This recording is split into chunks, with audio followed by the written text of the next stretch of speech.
आज से हम सीयूईटी पीजी सोशियोलॉजी के लिए एक रिवीजन सीरीज की शुरुआत करने वाले हैं। हम यहाँ पर टोटल 6 पार्ट में ये जो हमारा सीयूईटी पीजी सोशियोलॉजी है, इसके सारे चीजों को कवर करने वाले हैं। सारे चीजों को हम रिवाइज करने की कोशिश करेंगे। तो यहाँ पर आज हमारा पार्ट 1 है। इसी तरीके से और 5 पार्ट्स में लेके आऊंगा ताकि आपका जो एग्जाम का प्रिपरेशन है, इसमें कोई दिक्कत ना आए और आप आसानी से एग्जाम को प्रिपेयर कर पाओ। तो यहाँ पर जब हम सीयूटी पीजी सोशियोलॉजी की बात करते हैं, ये एमसीक्यू बेस्ड एग्जाम होता है जहां पर हमें 75 क्वेश्चंस पूछे जाते हैं। यहाँ पर करेक्ट आंसर के लिए +4 मार्क और इनकरेक्ट के लिए -1 मार्क। तो यहाँ पर हमें ध्यान रखना होगा कि यहाँ पर नेगेटिव मार्किंग भी होती है। तो इसी तरीके से, इसी के अकॉर्डिंग आपको भी एग्जाम में आंसर करना होगा। जब आप सोशियोलॉजी के सिलेबस देखोगे ना, सोशियोलॉजी के सिलेबस में आपको टोटल 6 पार्ट्स देखने को मिलेगा। पहला आपका बेसिक कॉन्सेप्ट्स इन सोशियोलॉजी, फिर सोशल प्रोसेस एंड प्रॉब्लम्स, फिर आता है society culture and social change, फिर आता है Indian society, social research, social problems in India. इस तरीके से आपका सिलेबस 6 पार्ट में डिवाइडेड है। तो हम हर एक क्लास में एक एक पार्ट को रिवाइज करने वाले हैं। तो अगर आपने अभी तक मेरे चैनल को फॉलो नहीं किया है, चैनल को जरूर सब्सक्राइब करके रखिएगा। इस चैनल पे आपको सीयूटी पीजी सोशियोलॉजी के रिलेटेड एकदम पूरी की पूरी प्लेलिस्ट मिल जाएगी, जहां पर मैंने फ्री में ही सारी चीजें कवर करके रखी है। और अगर आपको नोट्स चाहिए तो आप लोग नोट्स परचेज कर सकते हो, वहां पर आपको पूरी सिलेबस का नोट्स मिल जाएगा। अब यहाँ आप अगर मेरे चैनल में देखोगे तो बहुत सारे अलग अलग प्लेलिस्ट है। इनमें आपको सीयूटी पीजी सोशियोलॉजी का प्लेलिस्ट भी मिल जाएगा। अगर कोई भी आपका क्वेरी है या फिर नोट्स रिलेटेड क्वेश्चंस है, वो आप मुझको व्हाट्सएप पे कांटेक्ट कर सकते हो या फिर आप मेरे टेलीग्राम चैनल पे ज्वाइन कर सकते हो। वहां पर मैं टाइम टू टाइम सारी चीजें अपडेट करता रहता हूं। तो आज का जो सेशन है, आज का सेशन में हम पार्ट 1 करने वाले हैं। यहाँ पर पार्ट 1 में हम बेसिक कॉन्सेप्ट्स इन सोशियोलॉजी को कवर करेंगे। अब यहाँ ये जो चीज है, ये चीज को आपको थोड़ा अच्छी तरीके से देखना होगा। बेसिक कॉन्सेप्ट्स इन सोशियोलॉजी में हमें पहला तो यूनिट 1, यूनिट 2, यूनिट 3 और यूनिट 4 देखने को मिलेगा। पहले हम सोशियोलॉजी क्या होता है और सोशियोलॉजी के साथ बाकी कुछ जो सब्जेक्ट्स है उनका क्या रिलेशन है, ये हम देखेंगे। फिर है हमारा यूनिट 2। यूनिट 2 में हमारा बेसिक कॉन्सेप्ट्स, कुछ concept, social structure, society, social organisation, सारे कॉन्सेप्ट है, इनको हम समझेंगे और एक कंपैरिजन टेबल के द्वारा इन सारे कॉन्सेप्ट में क्या डिफरेंस है ये भी हम देखेंगे, क्योंकि एग्जाम के लिए ये सारी चीजें बहुत इंपॉर्टेंट होती है। तो यहाँ पर सिर्फ मैं क्लास नहीं कराऊंगा और एग्जाम में क्या क्या चीजें इंपॉर्टेंट है वो भी मैं यहाँ पर बताता रहूंगा। फिर यूनिट 3 में स्टेटस एंड रोल, और यूनिट 4 जो सबसे इंपॉर्टेंट होता है, जहां से क्वेश्चंस हमें हर साल 2, 3, 4 क्वेश्चंस देखने को मिलते हैं। तो ये भी आपको ध्यान में रखना होगा। तो ये पार्ट हम आज कवर करने वाले हैं, इस सेशन में कवर करेंगे। यहाँ पर जो हमारा कॉन्सेप्ट है सोशियोलॉजी, सोशियोलॉजी एग्जैक्टली क्या है, हम सोशियोलॉजी पढ़ते हैं। सोशियोलॉजी जो टर्म है, सोशियोलॉजी टर्म को पहली बार दिया था ऑगस्ट कॉम्ट ने। ऑगस्ट कॉम्ट एक फ्रेंच फिलोसोफर है जिन्होंने 1839 में ये सोशियोलॉजी टर्म को कॉइन किया था। अब यहाँ पर अलग अलग बुक में, कुछ बुक में 1838 लिखा होता है, कुछ बुक में 1839। तो जो सबसे ऑथेंटिक है वो है 1839। और उन्होंने अपना बुक, एक बहुत ही पॉपुलर बुक उन्होंने लिखी थी, कोर्स इन पॉजिटिव फिलोसॉफी, जिसको कोर्स डी फिलोसॉफी पॉजिटिव कहा जाता है। ये बुक में उन्होंने लिखी थी। ये बुक का नाम भी आपको याद रखना होगा, क्योंकि ऑगस्ट कॉम्ट से ये जो बुक का नाम है ये बहुत बार पूछा गया है और आगे भी पूछा जाएगा। अब सोशियोलॉजी का जो कॉइन है, जो टर्म दिया है, वो ऑगस्ट कॉम्ट ने दिया है। यहाँ पर सोशियोलॉजी 2 टर्म से बनते हैं। एक है लेटिन वर्ड सोसियस और दूसरा होता है हमारा ग्रीक वर्ड लोगोस। ये दोनों वर्ड को मिलाकर हमारा सोशियोलॉजी बनता है।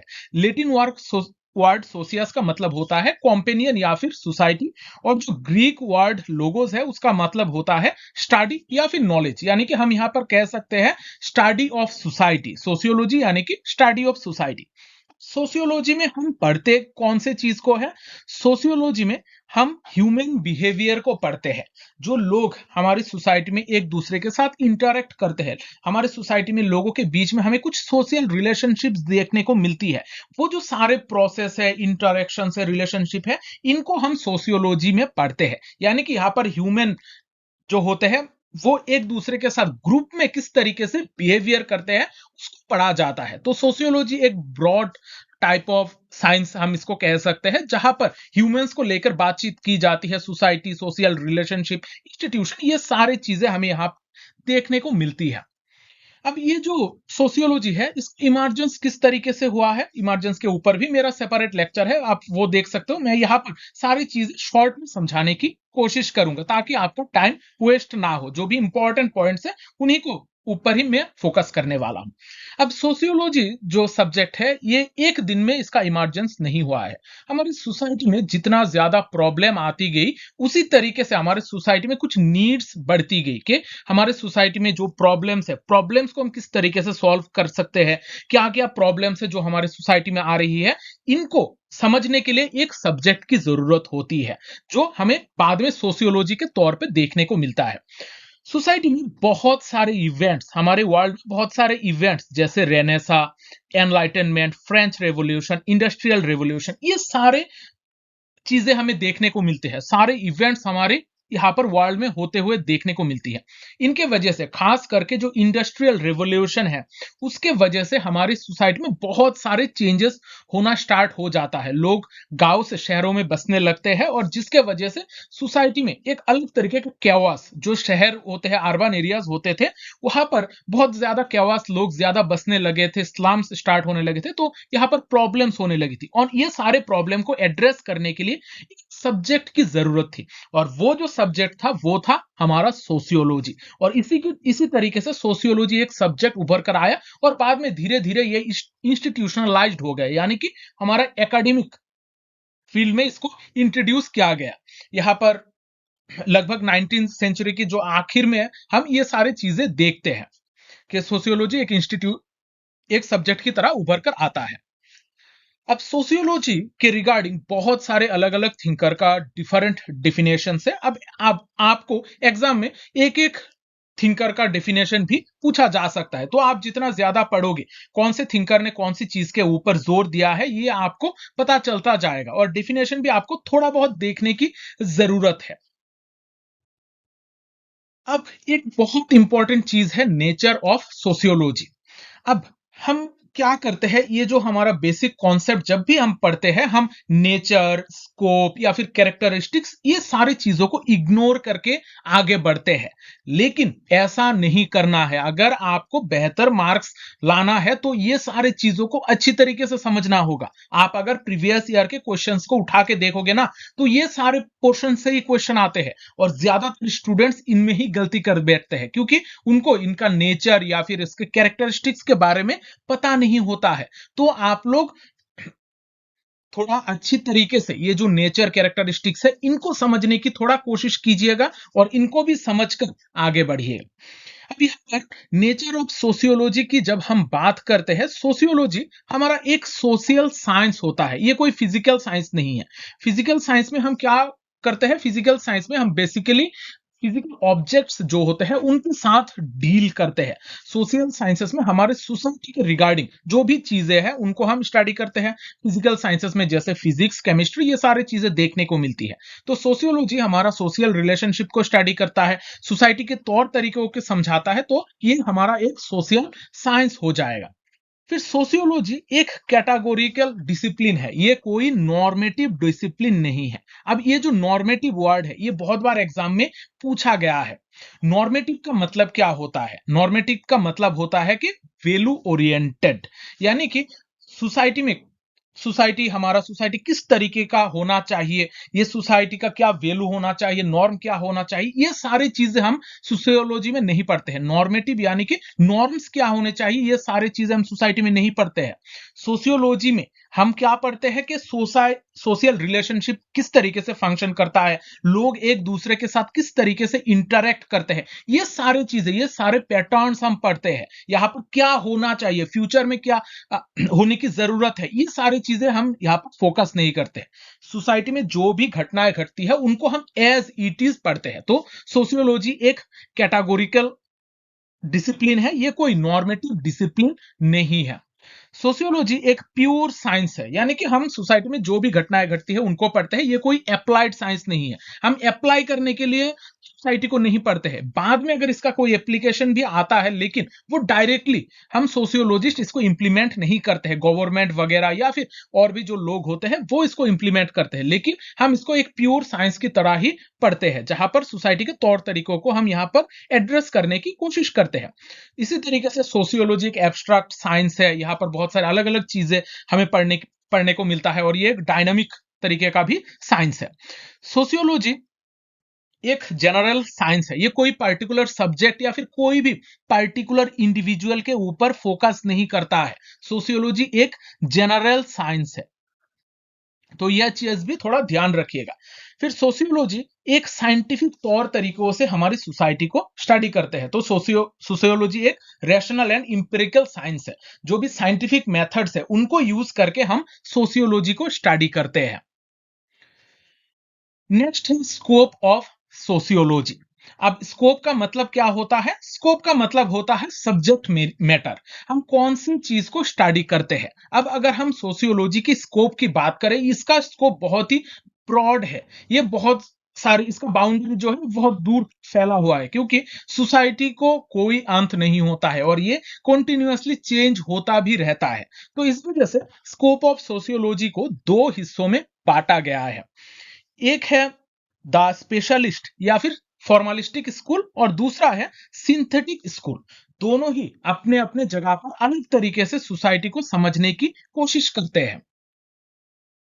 ये जो स्पेशलिस्ट स्कूल या फिर फॉर्मलिस्टिक स्कूल है, ये हमें बताता है कि sociology consist of forms of social relationship, यानी कि सोशियोलॉजी हमारा सोशल रिलेशनशिप के जरिए तैयार हुआ है। तो इसको हम एक प्योर एंड इंडिपेंडेंट साइंस की तरह ट्रीट कर सकते हैं। ये स्पेशलिस्ट या फिर फॉर्मलिस्टिक स्कूल की जो थिंकर्स है उनका कहना है, यानी कि सोशियोलॉजी एक इंडिपेंडेंट और प्योर साइंस है, जिसको बाकी सारे सब्जेक्ट से अलग होकर सोसाइटी को पढ़ना होगा। यहाँ पर कुछ इंपॉर्टेंट थिंकर है जिनका नाम आपको एग्जाम में पूछा जा सकता है, जो फॉर्मलिस्टिक या फिर स्पेशलिस्टिक स्कूल से बिलोंग करते हैं। Georg Simmel, Vierkandt, von Wiese, Max Weber, Albion Small, Ferdinand Tonnies, ये सारे जो थिंकर हैं इनका नाम आप जरूर नोट डाउन कर लीजिएगा। ये जो क्लास कर रहे हैं, ये क्लास करते वक्त एक नोटबुक अपने पास जरूर रखिएगा और ये सारी चीजें जो भी इंपॉर्टेंट चीजें हैं वो नोट डाउन करते रहिएगा। फिर जब हम आते हैं सिंथेटिक स्कूल में, सिंथेटिक स्कूल हमारा फॉर्मलिस्टिक स्कूल से थोड़ा हटके है। फॉर्मलिस्टिक स्कूल में हम सोशियोलॉजी की as a independent discipline establish करने की बात की जा रही थी, लेकिन जो सिंथेटिक स्कूल है ये सोशियोलॉजी को सिंथेसिस ऑफ सोशल साइंसेस कह रहा था, यानी कि बाकी सारे जो सोशल साइंसेस है उन सारे सब्जेक्ट को मिलाकर हम सोशियोलॉजी फॉर्म करेंगे, यानी कि सोशियोलॉजी कोई इंडिपेंडेंट साइंस नहीं होगा, ये बाकी सारे सब्जेक्ट्स के साथ मिलकर ही ये बना है। तो यहाँ पर सोशल एक्सपीरियंसेस को पढ़ना, इस यहाँ पर अलग अलग चीजों के मीनिंग को समझना, इसका इंटरप्रेट करना, ये सारी चीजें हमारा सिंथेटिक स्कूल वाले लोग कहते हैं कि सोशियोलॉजी का ही पार्ट है। यहाँ पर भी कुछ हमें इंपॉर्टेंट थिंकर्स देखने को मिलते हैं, जैसे Emile Durkheim, L T. Hobhouse, Pitirim Sorokin, Morris Ginsberg, Karl Mannheim, Alex Inkeles. तो ये सारे थिंकर्स सिंथेटिक स्कूल से बिलोंग करते हैं। अब हम आते हैं रिलेशनशिप्स ऑफ सोशियोलॉजी। सोशियोलॉजी के साथ जो अलग अलग सोशल साइंसेस के सब्जेक्ट है उनका कुछ रिलेशन है, उनका कुछ डिफरेंस भी हमें देखने को मिलता है। हमें सबसे ज्यादा यहां पर फोकस करना है डिफरेंस के ऊपर, क्योंकि एग्जाम में हमें डिफरेंस से ही कैरेक्टरिस्टिक्स निकालकर पूछा जाता है। तो यहां पर जब हम सोशियोलॉजी और साइकोलॉजी की बात करते हैं, सोशियोलॉजी में हम क्या पढ़ते हैं? हमारी सोसाइटी को पढ़ते हैं। यहाँ पर जो लोग हैं, सोशल एनवायरनमेंट या फिर सोशल कलेक्टिव्स, ये सारे चीजें, फैमिली, इंस्टीट्यूशन, ये सारे चीजों को हम पढ़ते हैं सोशियोलॉजी में। लेकिन जो साइकोलॉजी होता है ये scientific study of human mind, यानी कि हम लोगों के दिमाग को पढ़ते हैं। यहाँ पर एक इंडिविजुअल को साइकोलॉजी में पढ़ा जाता है, इंडिविजुअल के ऊपर फोकस किया जाता है, इंडिविजुअल का एटीट्यूड क्या है, उसका बिहेवियर क्या है, उसका इमोशन, परसेप्शन, वैल्यूज, ये सारे चीजों के ऊपर ध्यान दिया जाता है। तो साइकोलॉजी में क्या है? हम ह्यूमन माइंड को पढ़ते हैं, एक इंडिविजुअल के ऊपर ज्यादा फोकस किया जाता है। लेकिन जो सोशियोलॉजी है, सोशियोलॉजी में हम ओवरऑल सोसाइटी को स्टडी करते हैं, यहां पर ह्यूमंस एज ए ग्रुप हम स्टडी करते हैं। तो यहाँ पर एक डिफरेंस का टेबल है, इस डिफरेंस का टेबल से आपको और भी ज्यादा क्लेरिफिकेशन मिल जाएगी। यहाँ पर इस टेबल को थोड़ा पढ़ने की कोशिश कीजिएगा। नेक्स्ट है सोशियोलॉजी एंड एंथ्रोपोलॉजी। अब एंथ्रोपोलॉजी और सोशियोलॉजी इन दोनों के बीच में बहुत ज्यादा हमें रिलेशन देखने को मिलता है, लेकिन साथ ही साथ ये जो दोनों सब्जेक्ट है ये थोड़ा अपने आप में भी डिफरेंट है। जब हम एंथ्रोपोलॉजी की बात करते हैं, यहां पर एंथ्रोपोलॉजी में ह्यूमंस और ह्यूमन कम्युनिटीज को स्टडी किया जाता है। यहाँ पर खास करके जो अर्ली या फिर जो प्रिमिटिव लोग से प्रिमिटिव कल्चर से उनको हम एंथ्रोपोलॉजी में स्टडी करते हैं। लेकिन जो सोशियोलॉजी है, सोशियोलॉजी में हम कॉन्टेम्पररी सोसाइटी यानी कि आजकल का जो हमारा सोसाइटी है इसको हम स्टडी करते हैं। तो ये जो बेसिक डिफरेंस है ये आप लोग याद रखिएगा। एंथ्रोपोलॉजी में हम बेसिकली ह्यूमंस और ह्यूमन कम्युनिटीज को, खास करके जो प्रिमिटिव कल्चर से जो ट्राइब्स है उनको हम स्टडी करते हैं। लेकिन सोशियोलॉजी फोकस करता है कॉन्टेम्पररी सोसाइटी के ऊपर। यहां पर एक डिफरेंस का टेबल है, इससे आप लोगों को थोड़ा और क्लेरिफिकेशन मिल जाएगी। एंथ्रोपोलॉजी में हम ह्यूमंस को पढ़ते हैं, उनके पास्ट एंड प्रेजेंट को पढ़ते हैं, वहां पर कल्चर क्या है, बायोलॉजिकल कॉन्टेक्स्ट क्या है, सारे चीजों को इन डिटेल इन डेप्थ पढ़ते हैं। लेकिन सोशियोलॉजी में हम क्या करते हैं, ह्यूमन रिलेशनशिप के ऊपर ज्यादा जोर देते हैं। लोगों के बीच में बिहेवियर का, सोशल बिहेवियर का पैटर्न किस तरीके का है, इसके ऊपर हमारा ज्यादातर फोकस होता है। एंथ्रोपोलॉजी में हम कल्चर के ऊपर ज्यादा जोर देते हैं, लेकिन सोशियोलॉजी में हमारा सोसाइटी किस तरीके से काम कर रहा है इसके ऊपर फोकस है। तो हम कह सकते हैं जो हमारा एंथ्रोपोलॉजी है ये माइक्रो लेवल फोकस्ड है, और जो सोशियोलॉजी है यहाँ पर मैक्रो लेवल फोकस हमें देखने को मिलता है। नेक्स्ट सोशियोलॉजी और हिस्ट्री। सोशियोलॉजी और हिस्ट्री भी एक दूसरे के साथ बहुत ज्यादा इंटरकनेक्टेड है। हम जब भी सोशियोलॉजी में बहुत सारे इवेंट्स पढ़ते हैं, मैंने जैसे थोड़ी देर पहले मैंने फ्रेंच रेवोल्यूशन, इंडस्ट्रियल रेवोल्यूशन की बात की है, ये सारे चीजें हमारा हिस्टोरिकल इवेंट्स है, यानी कि वो सारे चीजें हमारा हिस्ट्री का पार्ट है। तो हिस्ट्री को भी हमारे सोशियोलॉजी में जरूरत है, और हिस्ट्री और सोशियोलॉजी ये दोनों ही इंटर रिलेटेड है। लेकिन खास करके जो सोशियोलॉजी होता है वो प्रेजेंट सोसाइटी के ऊपर ज्यादा जोर देता है। हम पास्ट इवेंट को तो पढ़ते हैं, लेकिन प्रेजेंट में क्या चेंजेस हो रही है इसके ऊपर ज्यादातर हमारा कॉन्सर्न रहता है। लेकिन जो हिस्ट्री है वो हमारा पास्ट से ही कॉन्सर्न है, पास्ट में क्या क्या घटनाएं घटी है उसके ऊपर ही हमारा ज्यादा जोर दिया जाता है। फिर सोशियोलॉजी एंड इकोनॉमिक्स। इकोनॉमिक्स में हम क्या पढ़ते हैं, हम production process, distribution, exchange, consumption, ये सारे चीजें पढ़ते हैं। यानी कि जो भी इकोनॉमिक एक्टिविटीज हो रही है हमारी सोसाइटी में वो हम इकोनॉमिक्स में पढ़ते हैं। और सोशियोलॉजी में हम ये सारे इकोनॉमिक इंस्टीट्यूशन को पढ़ते हैं, लेकिन सोसाइटियल पॉइंट ऑफ व्यू से हम यहाँ पर पढ़ते हैं। यहाँ पर जो भी इकोनॉमिक इंस्टीट्यूशन है उसका इंपैक्ट क्या हो रहा है, उसमें क्या क्या चेंजेस आ रही है, ये सारी चीजें हम सोशियोलॉजी में पढ़ते हैं। तो सोशियोलॉजी और इकोनॉमिक्स ये दोनों भी एक दूसरे के साथ इंटर रिलेटेड है, लेकिन दोनों का जो मेन व्यू पॉइंट है वो थोड़ा अलग है। अब सोशियोलॉजी एंड पॉलिटिकल साइंस ये दोनों सब्जेक्ट भी लगभग एक जैसे इंटर रिलेटेड ही है। यहां पर पॉलिटिकल साइंस में हमारा क्या क्या पॉलिटिकल इवेंट्स हो रहे हैं इसके ऊपर हमारा ज्यादातर फोकस्ड होता है। जो पॉलिटिकल ऑर्गेनाइजेशन है सोसाइटी में वो किस तरीके से काम कर रही है, यहाँ पर किस तरीके की पॉलिटिकल पावर शिफ्ट हो रही है, ये स्टडी किया जाता है। ये भी हमारी सोशियोलॉजी में हम ये सारी चीजों को भी स्टडी करते हैं, लेकिन यहाँ पर इसके इंपैक्ट के बारे में ज्यादातर हम सोशियोलॉजी में देखते हैं। तो पॉलिटिकल साइंस जो है इसका फील्ड थोड़ा नैरो है, लेकिन जो सोशियोलॉजी है इसका फील्ड थोड़ा हमें वाइड यानी कि थोड़ा बड़ा देखने को मिलता है। सोशियोलॉजी में ऑर्गेनाइज्ड, अनऑर्गेनाइज्ड सारे तरीके का सोसाइटीज को हम पढ़ते हैं, लेकिन जो पॉलिटिकल साइंस है उसमें हम नॉर्मली जो ऑर्गेनाइज्ड सोसाइटीज है, पॉलिटिकली ऑर्गेनाइज सोसाइटीज है, उनको ही वहां पर पढ़ा जाता है। जो ट्राइब्स है वहां पर किस तरीके का व्यवस्था है, ये पॉलिटिकल साइंस का ज्यादातर कॉन्सर्न नहीं होता है। तो सोशियोलॉजी का फील्ड थोड़ा ब्रॉड है और वहां पर पॉलिटिकल साइंस का फील्ड थोड़ा नैरो है। अब हम आते हैं सोशल स्ट्रक्चर में। ये हमारा अब यूनिट 2 में हम आ चुके हैं। यूनिट 2 में बहुत सारे बेसिक कॉन्सेप्ट्स है जिनके बारे में हमें समझना होता है। पहला है सोशल स्ट्रक्चर।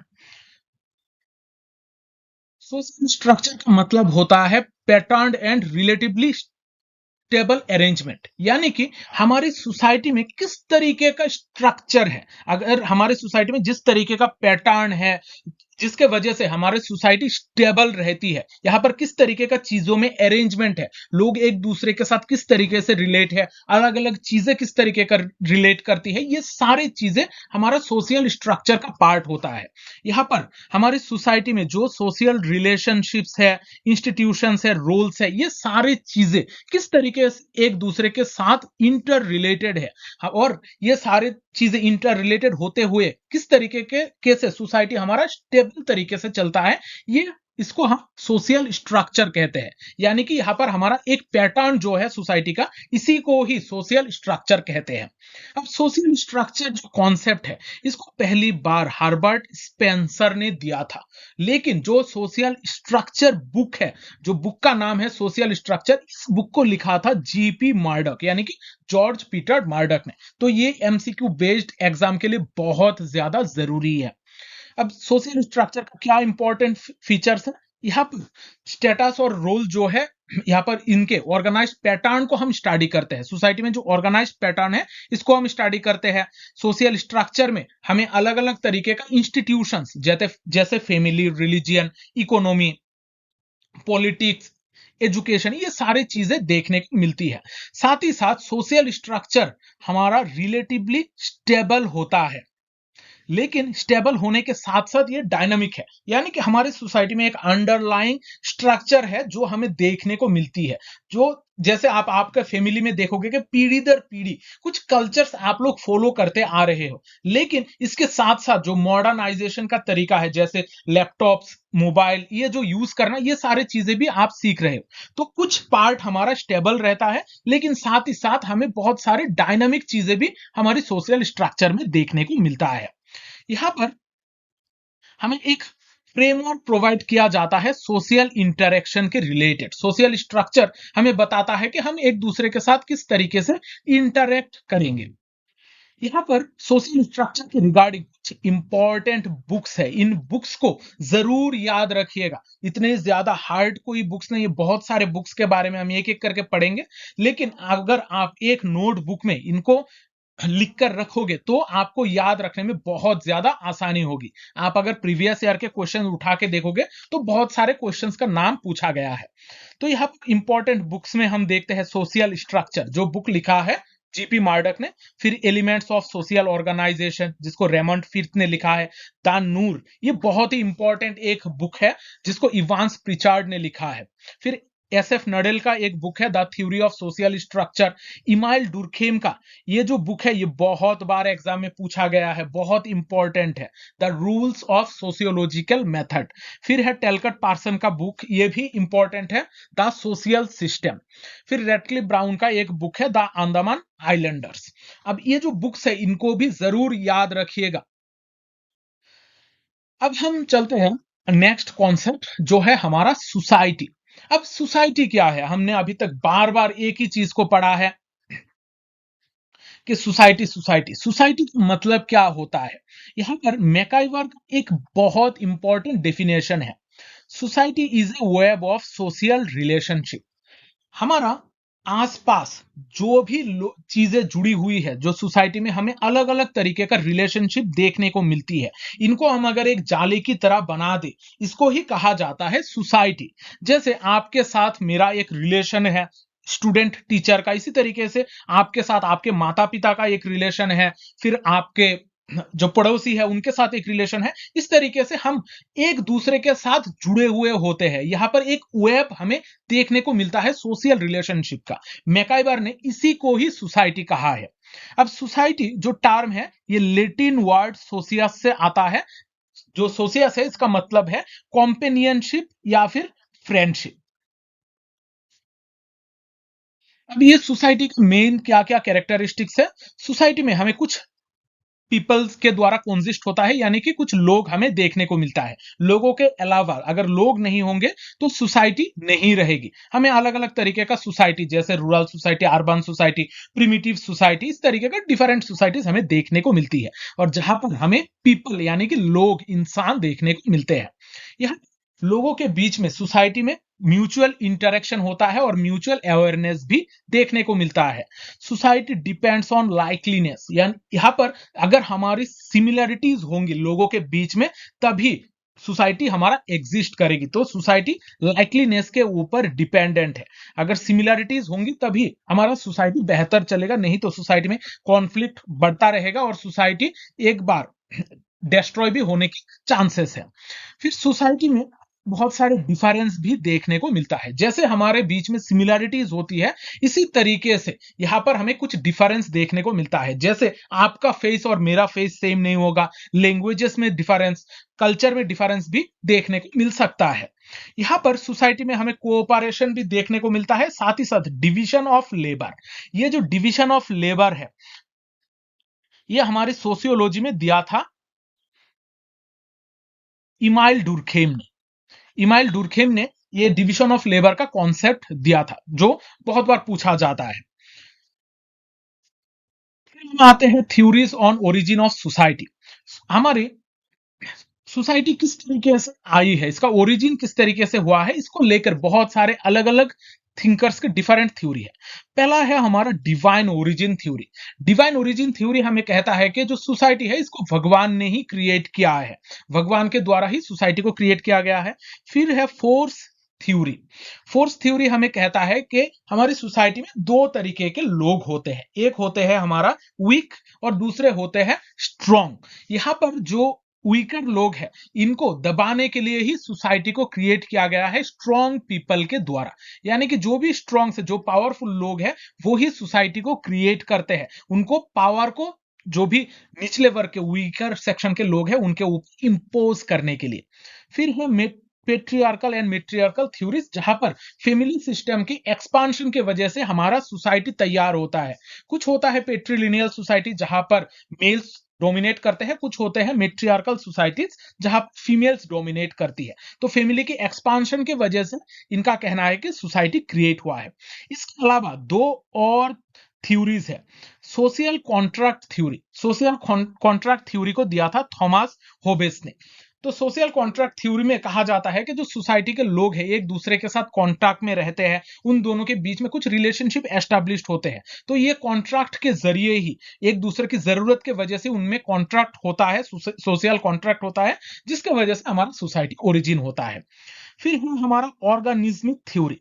ऑर्गेनिज्मिक थ्योरी कहता है कि हमारा सोसाइटी एक ऑर्गेनिज्म की तरह फंक्शन करता है। सोसाइटी जैसे हमारा इंसान के शरीर के अलग अलग अंग एक दूसरे के साथ रिलेटेड होते हैं, इसी तरीके से जो हमारा सोसाइटी है इसके भी अलग अलग पार्ट एक दूसरे के साथ रिलेट होते हैं। तो यही ऑर्गेनिज्मिक थ्योरी कहता है कि इसी तरीके से एक दूसरे में इंटरेक्शन होता है और एक दूसरे की जरूरत पड़ती है। तो ऑर्गेनिज्मिक थ्योरी जो है ये हार्बर्ट स्पेंसर ने पहली बार डेवलप किया था। उन्होंने कहा था कि जो सोसाइटी है, सोसाइटी एक ऑर्गेनिज्म की तरह है। उन्होंने सोसाइटी को ऑर्गेनिज्म के साथ कंपेयर किया था।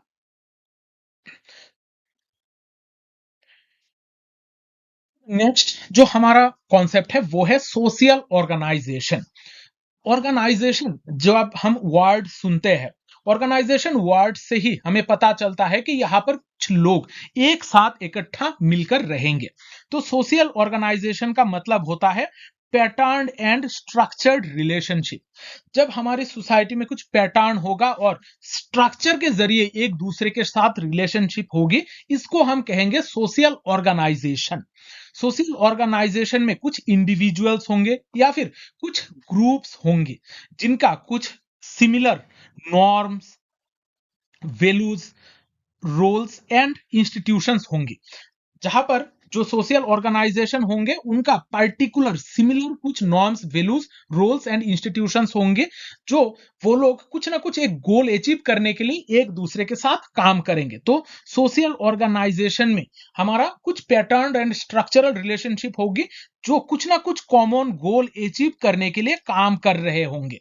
तो यहां पर जो सोशल ऑर्गेनाइजेशन है, इसका अगर कैरेक्टरिस्टिक्स की बात करें, यहां पर हमें सोशल रिलेशनशिप देखने को मिलता है। ये बेसिकली हमारा गोल ओरिएंटेड होता है। सोशल ऑर्गेनाइजेशन का कुछ ना कुछ गोल हमें देखने को मिलेगा। यहाँ पर नॉर्मेटिव फ्रेमवर्क होता है, स्टेटस एंड रोल के ऊपर बेस्ड है। यहाँ पर डायनामिक यानी कि वक्त के साथ साथ जो सोशल ऑर्गेनाइजेशन है इनका गोल्स भी चेंज होता जाएगा और ये यूनिवर्सल फेनोमेना वर्ल्ड के हर जगह पर हमें सोशल ऑर्गेनाइजेशन देखने को मिलेंगे।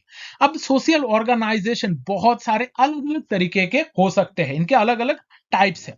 जैसे प्राइमरी सोशल ऑर्गेनाइजेशन जहां पर कुछ जो रिलेटिव्स या फिर कुछ आसपास के लोग हैं उनके बीच में तैयार होता है। जैसे फैमिली को भी हम एक सोशल ऑर्गेनाइजेशन कह सकते हैं, ये एक प्राइमरी सोशल ऑर्गेनाइजेशन होगा। फिर है हमारा सेकेंडरी सोशल ऑर्गेनाइजेशन जिसको हम डिलिबरेटली फॉर्म करते हैं, जो हमारा प्राइमरी से थोड़ा हटके है। जैसे कोई भी फुटबॉल टीम हो सकता है, क्रिकेट का टीम हो सकता है, वो हमारा सेकेंडरी सोशल ऑर्गेनाइजेशन का पार्ट होगा। वो हमारे सोसाइटी के लिए नेसेसरी नहीं है। फिर फॉर्मल, जो फॉर्मली क्रिएट किया जाता है ब्यूरोक्रेटिक सिस्टम में, फॉर्मली जो क्रिएट किया जाता है वो है फॉर्मल सोशल ऑर्गेनाइजेशन, जहां पर कुछ लिखित रूल्स रेगुलेशन होते हैं। और इनफॉर्मल सोशल ऑर्गेनाइजेशन में कोई लिखित रूल नहीं होता है, ये ऐसे ही क्रिएट हो जाते हैं। नेक्स्ट है हमारा कम्युनिटी। कम्युनिटी एक ऐसा सोशल यूनिट है जहां पर जो ग्रुप के लोग होते हैं वो एक दूसरे के साथ बहुत ज्यादा रिलेट करते हैं।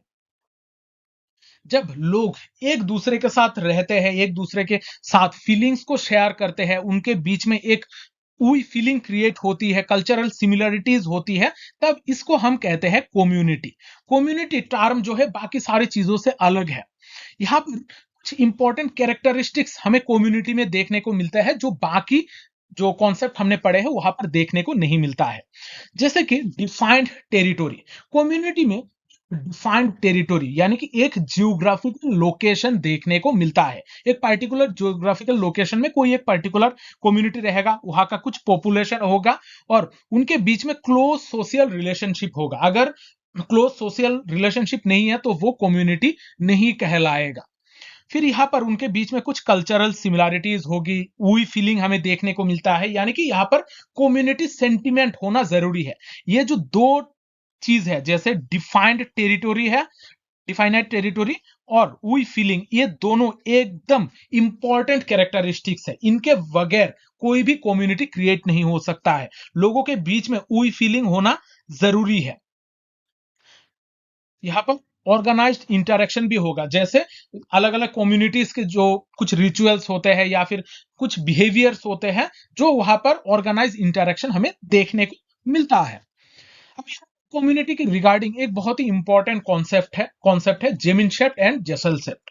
इस कॉन्सेप्ट को दिया था फर्डिनेंड टॉनिस ने। यह बहुत बार एग्जाम में पूछा जाता है, जेमिनशेफ्ट और जेसलसेफ्ट का कॉन्सेप्ट। अब यहाँ पर जेमिनशेफ्ट को हम कह सकते हैं कम्युनिटी। यहाँ पर जो प्राइमरी इंटरेक्शन है ये हमें जेमिनशेफ्ट में देखने को मिलता है, और जो जेसलसेफ्ट है उसको हम सोसाइटी कह सकते हैं।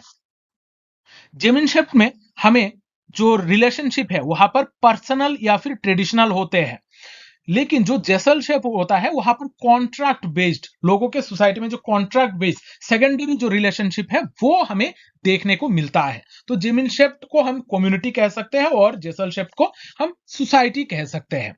अब यहाँ पर ये जो डिफरेंस टेबल है, अब यहाँ पर कुछ हम डिफरेंस टेबल्स को भी समझेंगे। इन टेबल्स के द्वारा आप और भी बेहतर समझोगे। जैसे सोसाइटी यानी कि हमारा वेब ऑफ सोशल रिलेशनशिप, लेकिन कम्युनिटी है यहाँ पर हमारा एक पार्टिकुलर एरिया यानी कि जियोग्राफिकल एरिया या फिर टेरिटोरी होना जरूरी है। साथ ही साथ यहाँ पर कोई फीलिंग की भी बहुत ज्यादा जरूरत है। तो यहाँ पर सोसाइटी में कोई जियोग्राफिकल एरिया की जरूरत नहीं है, लेकिन कम्युनिटी में जियोग्राफिकल एरिया मस्ट होता है, इसकी बहुत ज्यादा जरूरत है। तो इसी तरीके से सोसाइटी में कोई कम्युनिटी सेंटिमेंट अगर होगा तभी चलेगा, नहीं होगा तब भी हमारा सोसाइटी एग्जिस्ट करेगा। लेकिन कम्युनिटी होने के लिए उसको कम्युनिटी सेंटिमेंट यानी कि लोग एक दूसरे के लिए सेंटिमेंटल होना जरूरी है। तो सोसाइटी एक वाइडर टर्म है, लेकिन जो कम्युनिटी है वो हमारी सोसाइटी के बीच में ही एक स्मॉलर टर्म है, यानी कि कम्युनिटी सोसाइटी से छोटी है। एसोसिएशन। एसोसिएशन हम कोई एक ग्रुप को डेलिबरेटली फॉर्म करते हैं कोई भी एक पर्टिकुलर इंटरेस्ट को फुलफिल करने के लिए या फिर कोई भी पर्टिकुलर गोल को अचीव करने के लिए जब हम कोई भी ऑर्गेनाइजेशन को डेलिबरेटली खुद से तैयार करेंगे तब इसको कहा जाता है एसोसिएशन। एसोसिएशन जैसे कि यहाँ पर पॉलिटिकल एसोसिएशन हो सकता है, religious association, student association, labour association, ये सारे एसोसिएशन हम डेलिबरेटली फॉर्म करते हैं। ये जो ऑर्गेनाइजेशन है इनको हम डेलिबरेटली फॉर्म करते हैं। जब कोई भी एक ऑर्गेनाइजेशन को ग्रुप को डेलिबरेटली किसी एक पर्पस के लिए बनाया जाता है इसको कहा जाता है एसोसिएशन। एसोसिएशन के कुछ कैरेक्टरिस्टिक्स है जैसे एसोसिएशन एक ह्यूमन ग्रुप है, यहाँ पर कुछ कॉमन इंटरेस्ट होंगे, यहाँ पर कोऑपरेटिव स्पिरिट यानी कि कोई भी चीज को अचीव करने के लिए लोग एक दूसरे के साथ काम करेंगे। जैसे कोई भी अगर एक स्पोर्ट्स ऑर्गेनाइजेशन है या फिर स्पोर्ट्स एसोसिएशन है वो अपना स्पोर्ट्स को प्रमोट करने के लिए और भी बेहतर बनाने के लिए कोऑपरेटिव स्पिरिट के जरिए वो लोग काम करेंगे। यहाँ पर ये एक ऑर्गेनाइजेशन होता है जो डेलिबरेटली फॉर्म किया जाता है। यहाँ पर एसोसिएशन में कुछ रूल्स एंड रेगुलेशंस होते हैं। यहाँ पर किस तरीके का लोगों के बीच में रिलेशनशिप होगा, किसके पास पावर होगा, कौन कौन से पोजीशन में रहेगा, ये सारी चीजें हमारे रूल्स रेगुलेशन के द्वारा ही चलता है। अब हम एसोसिएशन और कम्युनिटी के बीच में क्या डिफरेंस है।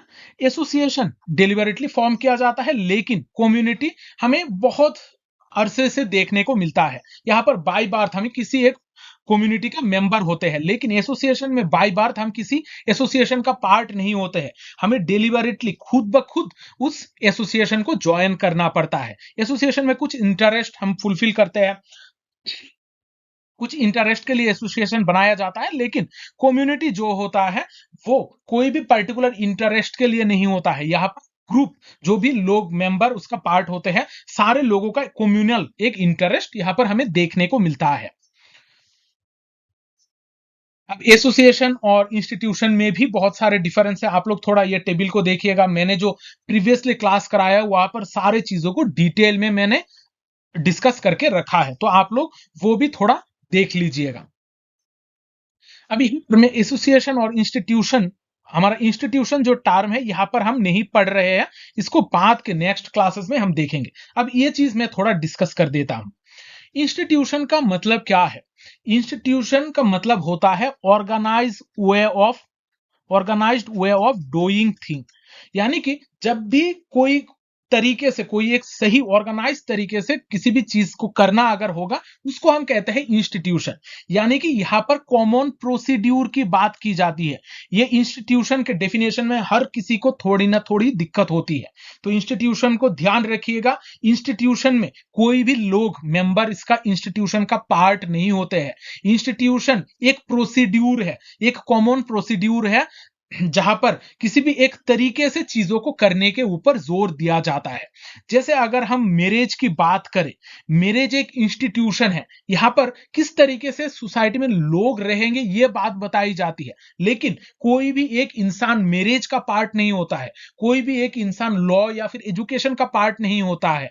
यहां पर जो इंस्टीट्यूशन होता है ये कॉमन प्रोसीड्यूर के बारे में बात की जाती है। इंस्टीट्यूशन में हमें लॉज, रूल्स, रेगुलेशन ये सारी चीजें देखने को मिलती है। तो इस वजह से जो इंस्टीट्यूशन है इसका कोई पर्टिकुलर लोकेशन नहीं होता है, कोई भी पर्टिकुलर लोकेशन यहां पर हमें देखने को नहीं मिलता है क्योंकि ये कोई इंसान के बारे में नहीं है, ये कॉमन प्रोसीड्यूर के बारे में बात करता है। तो इसी तरीके से इसका भी एसोसिएशन के साथ बहुत सारे डिफरेंस है। अब नेक्स्ट कॉन्सेप्ट नॉर्म्स। अब नॉर्म्स और वैल्यूज ये दो कॉन्सेप्ट से बहुत बार एग्जाम में क्वेश्चन पूछी जाती है।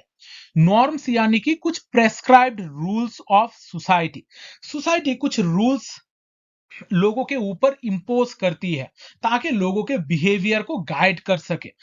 नहीं तो हमारे सोसाइटी में जो भी लोग रह रहे हैं वो किसी ना अपने मर्जी के माफिक बिहेव कर सकते हैं लेकिन ऐसा नहीं होता है। नॉर्म्स हमारे कुछ रूल्स एंड रेगुलेशन होते हैं जो हमें प्रेस्क्राइब किया जाता है सोसाइटी के द्वारा। ये बेसिकली हमारा गाइडलाइंस होते हैं फॉर एप्रोप्रिएट बिहेवियर। आपका बिहेवियर किस तरीके का होगा ये नॉर्म्स डिसाइड करते हैं। जैसे अगर आप इंडिया की बात करो तो आप इंडिया में बिकिनी पहनकर नहीं घूम सकते हो, लेकिन जब आप वेस्टर्न कंट्रीज में जाओगे तो वो नॉर्मल है उन सोसाइटीज के लिए। तो society to society norms vary करते हैं। आपका सोसाइटी किस तरीके का रोल, आपके रूल्स आपके ऊपर इंपोज करता है, आपका एप्रोप्रिएट बिहेवियर किस तरीके का होना चाहिए वो नॉर्म्स डिसाइड करता है। नॉर्म्स दो तरीके के होते हैं, formal norms and informal norms. Formal norms यानी कि जो रिटर्न होते हैं, जैसे कि आप किसी का खून नहीं कर सकते हो, किसी भी लोगों का पर्टिकुलर जो बिहेवियर होता है वो बिहेवियर किस तरीके का होना चाहिए, ये सारे चीजें हमें देखने को मिलती है। लेकिन जो इनफॉर्मल नॉर्म्स है, इनफॉर्मल नॉर्म्स में हमें कुछ भी रिटर्न यहां पर देखने को नहीं मिलता है। ये बेसिकली जनरली एक्सेप्टेड होते हैं, यानी कि हम सोसाइटी के जो लोग हैं वो इस चीज को एक्सेप्ट करते हैं। जैसे बड़े बुजुर्ग के पैर छूना है, ये जनरली एक्सेप्ट किया जाता है, ये किसी जगह पर लिखा हुआ नहीं है। तो यहाँ पर इनफॉर्मल नॉर्म्स यानी कि जो लिखे हुए नहीं है, और जो फॉर्मल नॉर्म्स होते हैं जो रिटर्न है, जिसको तोड़ने से आपको पनिशमेंट मिल सकती है, जिसके वायोलेशन से आपको पनिशमेंट मिल सकती है, वो हमारे फॉर्मल नॉर्म्स होते हैं। अब नॉर्म्स की जो कैरेक्टरिस्टिक्स है, क्या क्या कैरेक्टरिस्टिक्स हमें देखने को मिलते हैं। ये सोशल नॉर्म्स आर यूनिवर्सल, यानी कि हर सोसाइटीज में हमें ये नॉर्म्स देखने को मिलते हैं। नॉर्म्स इनकॉर्पोरेट वैल्यू जजमेंट, यानी कि आपका वैल्यू किस तरीके का होगा, आपका बिहेवियर किस तरीके का होना चाहिए, ये सारी चीजें जज किया जाता है। अब नॉर्म्स रिलेटिव होते हैं, यानी कि सोसाइटी के लोग एक दूसरे के साथ रिलेट करते हैं, और यहां पर एक नॉर्म दूसरे नॉर्म के साथ रिलेटिव है, रिलेट करेगा, और ये ग्रुप टू ग्रुप वेरी करता है। अब यहां पर हमारे सोसाइटी में जो भी नॉर्म्स होते हैं, सारे नॉर्म्स हमारे लिए इक्वली इंपॉर्टेंट नहीं होते हैं। कुछ नॉर्म्स हमारे लिए बहुत ज्यादा जरूरी होते हैं, और कुछ नॉर्म्स हमारे लिए इतना ज्यादा जरूरी नहीं होता है। अब नॉर्म्स को एनफोर्स किया जाता है सैंक्शंस के द्वारा। सैंक्शंस हमारे दो तरीके के होते हैं, यानी कि यहां पर हमें जो नॉर्म्स है, नॉर्म्स को दो तरीके का सैंक्शंस के द्वारा एनफोर्स किया जाता है। एक होता है रिवार्ड, जब भी आप कुछ सही करते हो आपको रिवार्ड दिया जाता है, तब इसको पॉजिटिव सैंक्शन कहा जाता है। और दूसरा होता है पनिशमेंट, जिसको नेगेटिव सैंक्शन कहा जाता है। आप अगर कोई गलत काम करते हो तो आपको पनिश किया जाता है। तो नॉर्म्स दोनों तरीके से ही एनफोर्स किया जाता है, पॉजिटिव सैंक्शन के द्वारा या फिर नेगेटिव सैंक्शन के द्वारा। नॉर्म्स को इंडिविजुअल इंटरनलाइज करते हैं, यानी कि सोशलाइजेशन प्रोसेस के द्वारा लोगों को सिखाया जाता है कि आपका नॉर्म्स क्या होना चाहिए, आपका एक्चुअल बिहेवियर क्या होना चाहिए। ये सारी चीजें सोशलाइजेशन के द्वारा लोगों के अंदर इंटरनलाइज किया जाता है। तो जब भी आप किसी एक जगह पर जाओगे तो आप किस तरीके से बिहेव करोगे, ये नॉर्म्स आपको उसी के रिगार्डिंग गाइड करते हैं। अब नॉर्म्स नॉर्मली हमारे चार तरीके के होते हैं। पहला है फोकुए। फोकुए वो सारे कैजुअल इंटरेक्शन है जो हम डे टू डे लाइफ में करते हैं, जैसे कि हैंडशेक करना। हैंडशेक करना ये हमारा नॉर्मल नॉर्म्स है। अगर आप किसी के साथ हैंडशेक नहीं करते हो तो भी आपका कुछ इतना ज्यादा प्रॉब्लम नहीं होगा। तो फोकुएज में हम कैजुअल इंटरेक्शन की बात करते हैं, जो हमारे डे टू डे लाइफ में हम देखने को मिलता है। फिर आता है मोरे। मोरे फोकुएज से थोड़ा और स्ट्रांग है। यहां पर हमें बताया जाता है कि कौन सा चीज सही है और कौन सा चीज गलत है। जैसे आप किसी भी इंसान को थप्पड़ नहीं मार सकते हो, तो ये आपका मोरे का पार्ट बन जाएगा। यहाँ पर राइट एंड रॉन्ग की पार्ट आ जाती है। जब कोई भी चीज सही या फिर गलत इस तरीके से ठहराया जाए कि आप अगर ये चीज करोगे तो ये गलत है, अगर ये चीज करोगे तो सही है, जब इस तरीके का नॉर्म्स होंगे तब ये हो जाएगा मोरे। फिर आता है हमारा टैबू।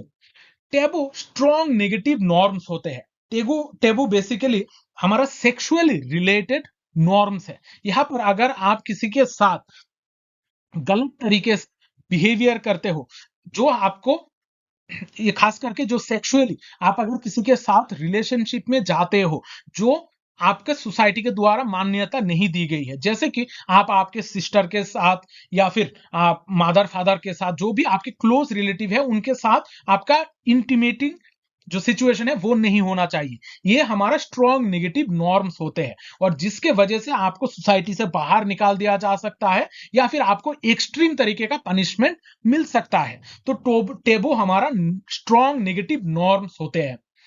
फिर आता है हमारा लॉ। लॉ यानी कि हमारा कानून व्यवस्था। यहाँ पर हमारा फॉर्मल रूल्स एंड रेगुलेशन की बात की जाती है। फॉर्मल नॉर्म्स होते हैं ये हमारे रूल्स, यहाँ पर कोई भी स्टेट के द्वारा इसको इम्पोज या फिर गवर्नमेंट के द्वारा इसको इम्पोज किया जाता है। नेक्स्ट जो कॉन्सेप्ट है वो है वैल्यूज। वैल्यूज हमारा जनरल गाइडलाइंस होते हैं, यानी कि हम किस तरीके से बिहेव करेंगे इसके रिगार्डिंग कुछ जनरल गाइडलाइंस।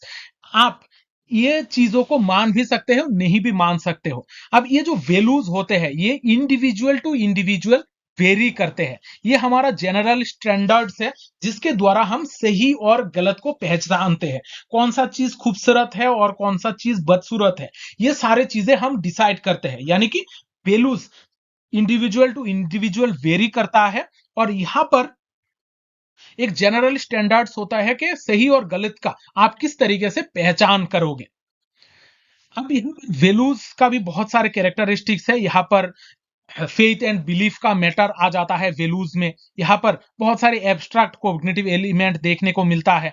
अब ये जो वैल्यू है ये नॉर्मेटिव इन नेचर है, यानी कि यहाँ पर आपको सही गलत के बारे में बताया जा रहा है। कौन सा चीज सही है और कौन सा चीज गलत है ये आप यहाँ पर जज कर रहे हो। तो वैल्यू जो है वो हमारा नॉर्मेटिव इन नेचर होता है।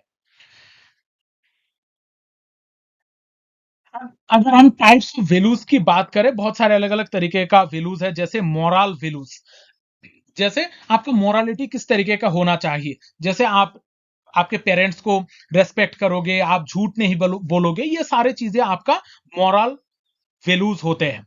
फिर आते हैं रेशनल वैल्यूज। रेशनल वैल्यूज जब आप साइंटिफिकली लॉजिक लगाकर चीजों को सोचते हो।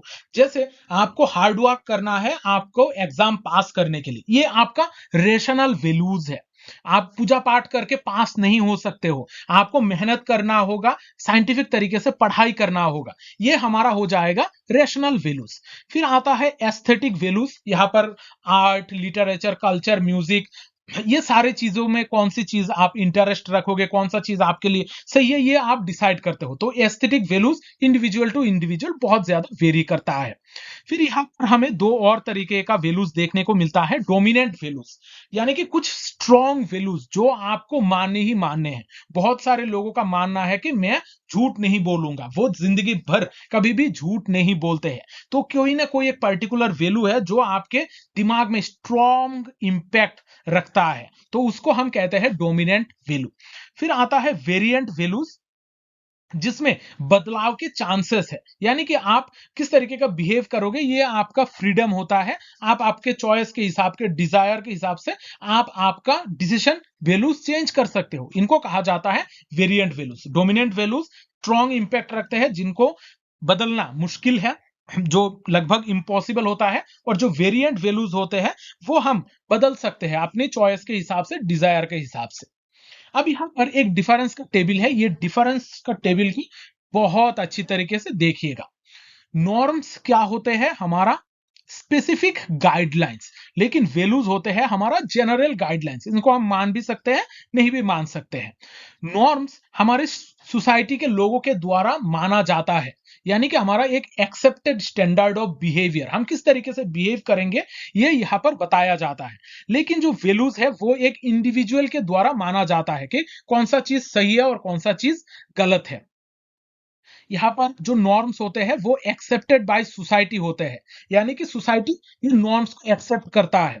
लेकिन जो वैल्यूज होते हैं वो एक प्रिंसिपल्स होते हैं जो एक इंडिविजुअल अपने आप में ही बिलीव करता है। ये इंडिविजुअल के ऊपर डिपेंड करता है कि उसका वैल्यूज किस तरीके का होगा। जैसे honesty, respect, harmony, group orientation, ये सारे चीजें वैल्यूज का पार्ट होता है। लेकिन अगर हम नॉर्म की बात करें, हैंडशेक करना, लोगों के साथ बातचीत करना, अलग अलग ओकेशन पे लोगों को गिफ्ट प्रोवाइड करना, ये सारी चीजें हमारा नॉर्म्स का पार्ट हो जाता है, जो हमारी सोसाइटी का स्टैंडर्ड बिहेवियर होता है। जैसे आप अगर किसी के शादी में जाते हो तो वहां पर आपको गिफ्ट लेकर जाना है, ये नॉर्मली एक्सेप्टेड है। यहाँ पर ये एक्सेप्टेड स्टैंडर्ड ऑफ बिहेवियर बन चुका है। बहुत सारे जगह पर आपको अलग अलग ड्रेस कोड भी आजकल देखने को मिलेगा, तो वो सारी चीजें आपका एक्सेप्टेड स्टैंडर्ड ऑफ बिहेवियर बन जाता है। अब हमने बहुत सारे कॉन्सेप्ट को पढ़ा है, social structure, society, social organisation, community, association, ये सारे चीजों को पढ़ा है। अब ये सारे कॉन्सेप्ट के कुछ इंपॉर्टेंट बुक्स है जो मैंने यहाँ पर लिस्ट बना के दी है, इनको जरूर नोट डाउन करके रखिएगा। ये बहुत बार एग्जाम में घुमा फिरा कर पूछे जा चुके हैं। तो यहाँ पर सोशल स्ट्रक्चर का कुछ इंपॉर्टेंट बुक है, social structure and functions in primitive society, जिसको ए.आर. रेटक्लिफ ब्राउन ने लिखा है। इमाइल डुर्खेम का एक बहुत ही फेमस और इंपॉर्टेंट बुक है, the division of labour in society. Anthony Giddens का बुक है द कॉन्स्टिट्यूशंस ऑफ सोसाइटी। फिर मैकाइबर एंड पेज ने एक बुक लिखी थी जिसका नाम है सोसाइटी एंड इंट्रोडक्टरी एनालिसिस। ये बुक को थोड़ा अच्छी तरीके से देखिएगा। फिर जेमिनशेफ्ट एंड जेसलशेफ्ट को फर्डिनेंड टोनिस ने लिखा था। द प्रिंसिपल्स ऑफ सोशियोलॉजी, ये बुक बहुत बार पूछा गया है, इस बुक को लिखा था हर्बर्ट स्पेंसर ने।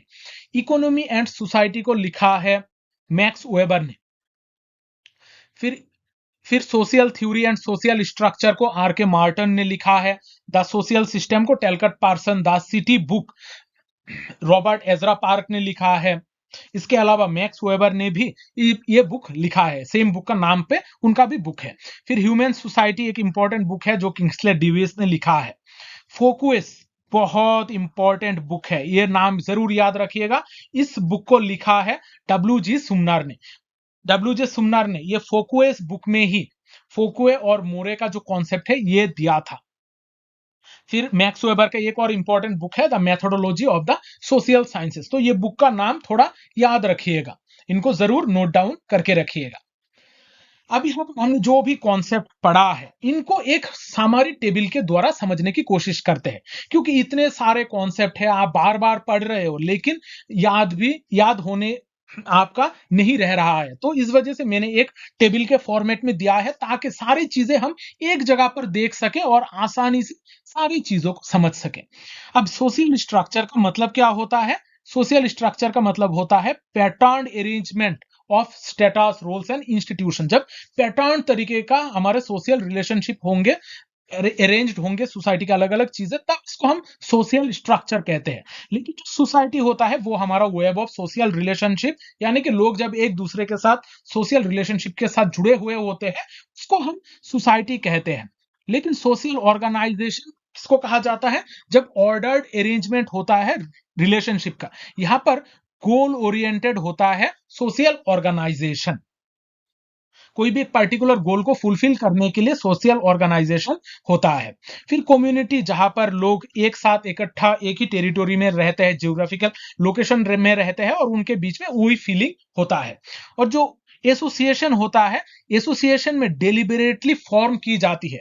जो ग्रुप्स को हम डेलिबरेटली फॉर्म करते हैं, क्रिएट करते हैं, वो एसोसिएशन होते हैं और उनका भी स्पेसिफिक गोल या फिर पर्पस होता है। ध्यान रखिएगा, एसोसिएशन को हम डेलिबरेटली फॉर्म करते हैं, लेकिन जो सोशल ऑर्गेनाइजेशन होता है ये डेलिबरेटली फॉर्म हो सकता है या फिर नहीं भी हो सकता है, लेकिन एसोसिएशन को डेलिबरेटली ही फॉर्म किया जाता है। अब यहां पर हम अगर बेसिस ऑफ यूनिटी की बात करें तो सोशल स्ट्रक्चर में इंटरडिपेंडेंस बहुत ज्यादा जरूरी है, सोसाइटी में सोशल इंटरेक्शन जरूरी है। फिर सोशल ऑर्गेनाइजेशन में फंक्शनल कोऑर्डिनेशन हमें देखने को मिलता है, कम्युनिटी में लोकलिटी और कम्युनिटी सेंटीमेंट होता है, और एसोसिएशन में कॉमन इंटरेस्ट या फिर कॉमन ऑब्जेक्टिव्स हमें देखने को मिलता है। इसी तरीके का अगर टेरिटोरी की हम बात करें, टेरिटोरी में सोशल स्ट्रक्चर में कोई एक पर्टिकुलर टेरिटोरी जरूरत नहीं है, सोशल स्ट्रक्चर ऐसे ही फंक्शन कर सकती है। सोसाइटी में एक जनरली हमारा एक टेरिटोरी होता है, लेकिन उतना भी एसेंशियल नहीं है। सोशल ऑर्गेनाइजेशन में टेरिटोरी की जरूरत नहीं होती है, लेकिन कम्युनिटी में टेरिटोरी बहुत ही एसेंशियल है। लेकिन एसोसिएशन जो होता है वहां पर हमारे लिए इतना ज्यादा एसेंशियल नहीं होता है टेरिटोरी। तो एग्जाम्पल भी आप थोड़ा याद रखने की कोशिश कीजिएगा। जैसे कि सोशल स्ट्रक्चर में कास्ट और क्लास सिस्टम हमें देखने को मिलता है, सोसाइटी में Indian society, urban society, rural society, ये सारे चीजें। ब्यूरोक्रेसी हमारा सोशल ऑर्गेनाइजेशन का पार्ट है जो हमारा क्रिएट हो जाता है और उनका कुछ पर्टिकुलर गोल्स होते हैं। कम्युनिटी में जैसे विलेज कम्युनिटी, ट्राइबल कम्युनिटी, इस तरीके का कम्युनिटीज हमें देखने को मिलती है। और जो एसोसिएशन होते हैं जैसे डेलिबरेटली फॉर्म किया गया ट्रेड यूनियन, स्पोर्ट्स यूनियन, ये सारी चीजें देखने को हमें मिलती है। अब आते हैं हमारा नेक्स्ट पॉइंट। यहां पर हम स्टेटस एंड रोल के बारे में थोड़ा पढ़ेंगे। स्टेटस और रोल क्या होता है? स्टेटस और रोल ये दोनों एक दूसरे के साथ रिलेटेड है। हमारी सोसाइटी में किसी भी एक इंडिविजुअल का जो पोजीशन या फिर रैंक होता है उसको हम कहते हैं स्टेटस। कोई भी इंडिविजुअल का किसी भी एक सोसाइटी या फिर किसी भी एक ग्रुप में जिस तरीके का पोजीशन या फिर रैंक रहता है इसको हम कहते हैं स्टेटस। और रोल बेसिकली उसी स्टेटस का जो बिहेवियरल एक्सपेक्टेशन है उसको हम कहते हैं रोल। रोल में हम कुछ चीजों को, कुछ फंक्शंस को यहां पर हम परफॉर्म करते हैं। यानी कि जैसे आप यहां पर एग्जांपल देख सकते हो, जैसे एक इंडिविजुअल का बहुत सारे अलग अलग तरीके के स्टेटस हो सकता है। वो प्रोफेसर हो सकते हैं, वो एक माँ हो सकती है, वो एक बीबी हो सकती है, या फिर रिसर्चर हो सकती है। अगर वो एक वाइफ है तो उसका डोमेस्टिक रोल यानी कि घरेलू कुछ काम होगा, कुछ मेटेरियल मैरिटल रोल होगा। अगर वो एक प्रोफेसर है तो उसका टीचिंग रोल होगा, साथ ही साथ कोलीग का रोल होगा। तो यानी कि स्टेटस को हम ऑक्युपाई करते हैं, स्टेटस को ऑक्युपाई किया जाता है, लेकिन जो रोल होता है उसको हम प्ले करते हैं। स्टेटस हमारा रैंक या फिर पोजीशन होता है, लेकिन रोल जो होता है वही बिहेवियरल एक्सपेक्टेशन, जिस तरीके से हम उस स्टेटस में बिहेव करेंगे उसको कहा जाता है रोल। अब स्टेटस एंड रोल के रिगार्डिंग कुछ कॉन्सेप्ट्स है, और ये कॉन्सेप्ट को कुछ थिंकर ने दिया है, यहाँ पर मैंने वो प्रोवाइड किया है, इसको जरूर याद रखिएगा, ये भी एग्जाम के लिए इंपॉर्टेंट है। एस्क्राइब्ड एंड अचीव्ड स्टेटस के बारे में बात करते हैं Ralph Linton. Polar status multiple role के बारे में भी राल्फ लिंटन ही बात करते हैं। फिर मैक्स वेबर ने status group, status situation, status symbol के बारे में बात की थी। आर के मार्टिन का ये जो कॉन्सेप्ट है ये बहुत इंपॉर्टेंट है। आर के मार्टिन ने रोल सेट, स्टेटस सीक्वेंस के बारे में बात की है। एवरेट ह्यूजेस ने मास्टर स्टेटस का कॉन्सेप्ट दिया था। फिर जारहार्ड लेंस्की का एक बहुत इंपॉर्टेंट कॉन्सेप्ट है status inconsistency and status crystallization. फिर G H Mead role playing and role taking के बारे में बात करते हैं। टेलकट पार्सन ने सिक रोल, फिर उसका रोल एक्सपेक्टेशन, रोल इंसेंटिव्स, ये सारे कॉन्सेप्ट उन्होंने दिए हैं। विलियम गुडे ने दिया था role strain and role bargaining का कॉन्सेप्ट। रोल हैंडीकैप का कॉन्सेप्ट दिया था किर्क ने। रोल समेशन के बारे में बात की थी एसएफ नाडेल ने। रोल डिस्टेंस का कॉन्सेप्ट दिया था एरविंग गॉफमैन ने। रोल एलोकेशन का जो कॉन्सेप्ट है इसको दिया था डेविस एंड मोरे ने। और रोल कॉन्फ्लिक्ट का जो कॉन्सेप्ट है इसको दिया था आर के मार्टिन ने। तो ये जो कॉन्सेप्ट एंड प्रोपाउंडर का लिस्ट है इसको भी जरूर लिख के रखिएगा, याद रखिएगा, इससे भी एग्जाम में क्वेश्चन पूछे जाते हैं। अब स्टेटस एंड रोल के रिगार्डिंग कुछ कॉन्सेप्ट को हम एक एक करके डिस्क्राइब करने की, डिटेल में समझने की कोशिश करते हैं। अचीव्ड एंड एस्क्राइब्ड स्टेटस, ये दोनों कॉन्सेप्ट को दिया था राल्फ लिंटन ने। हमारा स्टेटस को हम दो हिस्सों में बांट सकते हैं, achieved status and ascribed status. Achieved status यानी कि जो चीजें, जो स्टेटस हमें हमारे मेरिट के बेसिस पे मिलती है, जो स्टेटस को हम हमारे मेरिट और एफर्ट के द्वारा अचीव कर सकते हैं उसको कहा जाता है अचीव्ड स्टेटस। जैसे कि हमारा क्लास, हम कौन से सोशल क्लास से बिलोंग करते हैं, हमारा एजुकेशनल क्वालिफिकेशन, ये सारी चीजें हमारा मेरिट और एफर्ट के द्वारा होती है। हम कौन सा जॉब करेंगे ये सारी चीजें हमारा इस तरीके से डिसाइड होती है, इसको हम कहते हैं अचीव्ड स्टेटस। लेकिन जो एस्क्राइब्ड स्टेटस होता है, एस्क्राइब्ड स्टेटस वो सारे स्टेटस को कहा जाता है जो हमें बाय बर्थ मिलता है, यानी कि जो जन्म से जो सारे स्टेटस हमें मिलती है उसको हम कहते हैं एस्क्राइब्ड स्टेटस। एस्क्राइब्ड स्टेटस में जैसे माता पिता से आपको स्टेटस मिलता है, जैसे जन्म से आप कौन सा कास्ट से बिलोंग करते हो, कौन सा कास्ट, कौन सा रेस से बिलोंग करते हो, ये सारी चीजें आप खुद डिसाइड नहीं कर पाते हो, ये आपको जन्म से ही मिलता है। जैसे अगर आप क्षत्रिय हो, शूद्र हो या फिर ब्राह्मण हो, ये सारे चीजों में आप कुछ चॉइस नहीं कर सकते हो, आपका स्टेटस आप चेंज नहीं कर सकते हो। इसको कहा जाता है एस्क्राइब्ड स्टेटस, जैसे कि कास्ट एंड रेस। अब देखते हैं next concept, role set, status set and status sequence. Role set, जब बहुत सारे रोल एक साथ होते हैं, एक ही स्टेटस के अंतर्गत बहुत सारे रोल्स हमें देखने को मिलते हैं, वो सारे रोल्स को हम कहते हैं रोल सेट। किसी भी एक इंडिविजुअल का जो भी स्टेटस होता है उसको हम कहते हैं स्टेटस सेट। यहां पर आप देख सकते हो कि इमेज में एक महिला है, उसका एक स्टेटस है वाइफ का, एक है प्रोफेसर का, एक है मदर का, एक है रिसर्चर का। ये चारों उसके अलग अलग स्टेटस है। ये चारों स्टेटस को मिलाकर हम कहेंगे स्टेटस सेट। अब अगर हम प्रोफेसर की बात करें, प्रोफेसर जब वो एक प्रोफेसर है तो उसका टीचिंग रोल भी है, साथ ही साथ कोलीग रोल भी है। ये दोनों रोल उसी स्टेटस को दर्शा रहे हैं। तो इस ये टीचर रोल और कोलीग रोल को कहा जाएगा स्टेटस रोल सेट। यानी कि एक स्टेटस के अंतर्गत जो भी रोल होते हैं उसको कहा जाता है रोल सेट। फिर आता है स्टेटस सीक्वेंस। स्टेटस सीक्वेंस, हम हमारे लाइफ में अलग अलग स्टेजेस में डिफरेंट तरीके का हमारा स्टेटस होता है। जब हम बच्चे थे तब हमारा हम छोटे बच्चे यानी कि चाइल्ड का हमारा स्टेटस था। फिर जब हम पढ़ने लगे तो हमारा मेन स्टेटस था स्टूडेंट का। फिर जब आप जॉब करना स्टार्ट करते हो तो आपका स्टेटस हो जाता है एक जॉब करने वाले का, यानी कि एम्प्लॉय का एक स्टेटस बन जाता है। जब आप एक पिता बनते हो तो आपका स्टेटस हो जाता है फादर का। तो इस तरीके से आप आपके लाइफ में अलग अलग तरीके का स्टेटस अचीव करते हो। इन सारे स्टेटस को हम अगर सीक्वेंस में सजाएंगे, इसको कहा जाता है स्टेटस सीक्वेंस। आप पूरी की पूरी लाइफ टाइम में जो भी स्टेटस आपने अचीव की है उसको हम अगर अरेंज करेंगे उसको कहा जाता है स्टेटस सीक्वेंस। फिर आता है मास्टर स्टेटस। मास्टर स्टेटस का कॉन्सेप्ट को दिया था एवरेट ह्यूजेस ने। हमारे लाइफ में बहुत सारे स्टेटस हमें देखने को मिलता है, लेकिन ये सारे स्टेटस में भी एक ऐसा स्टेटस होता है जो डोमिनेट करता है। जैसे मेरे लाइफ में बहुत सारे स्टेटस है, लेकिन मैं एक टीचर हूं, ये मेरा डोमिनेट एक स्टेटस है, यानी कि इसी के द्वारा लोग मुझे पहचानते हैं। तो मेरा मेन स्टेटस हो गया यहां पर टीचर का।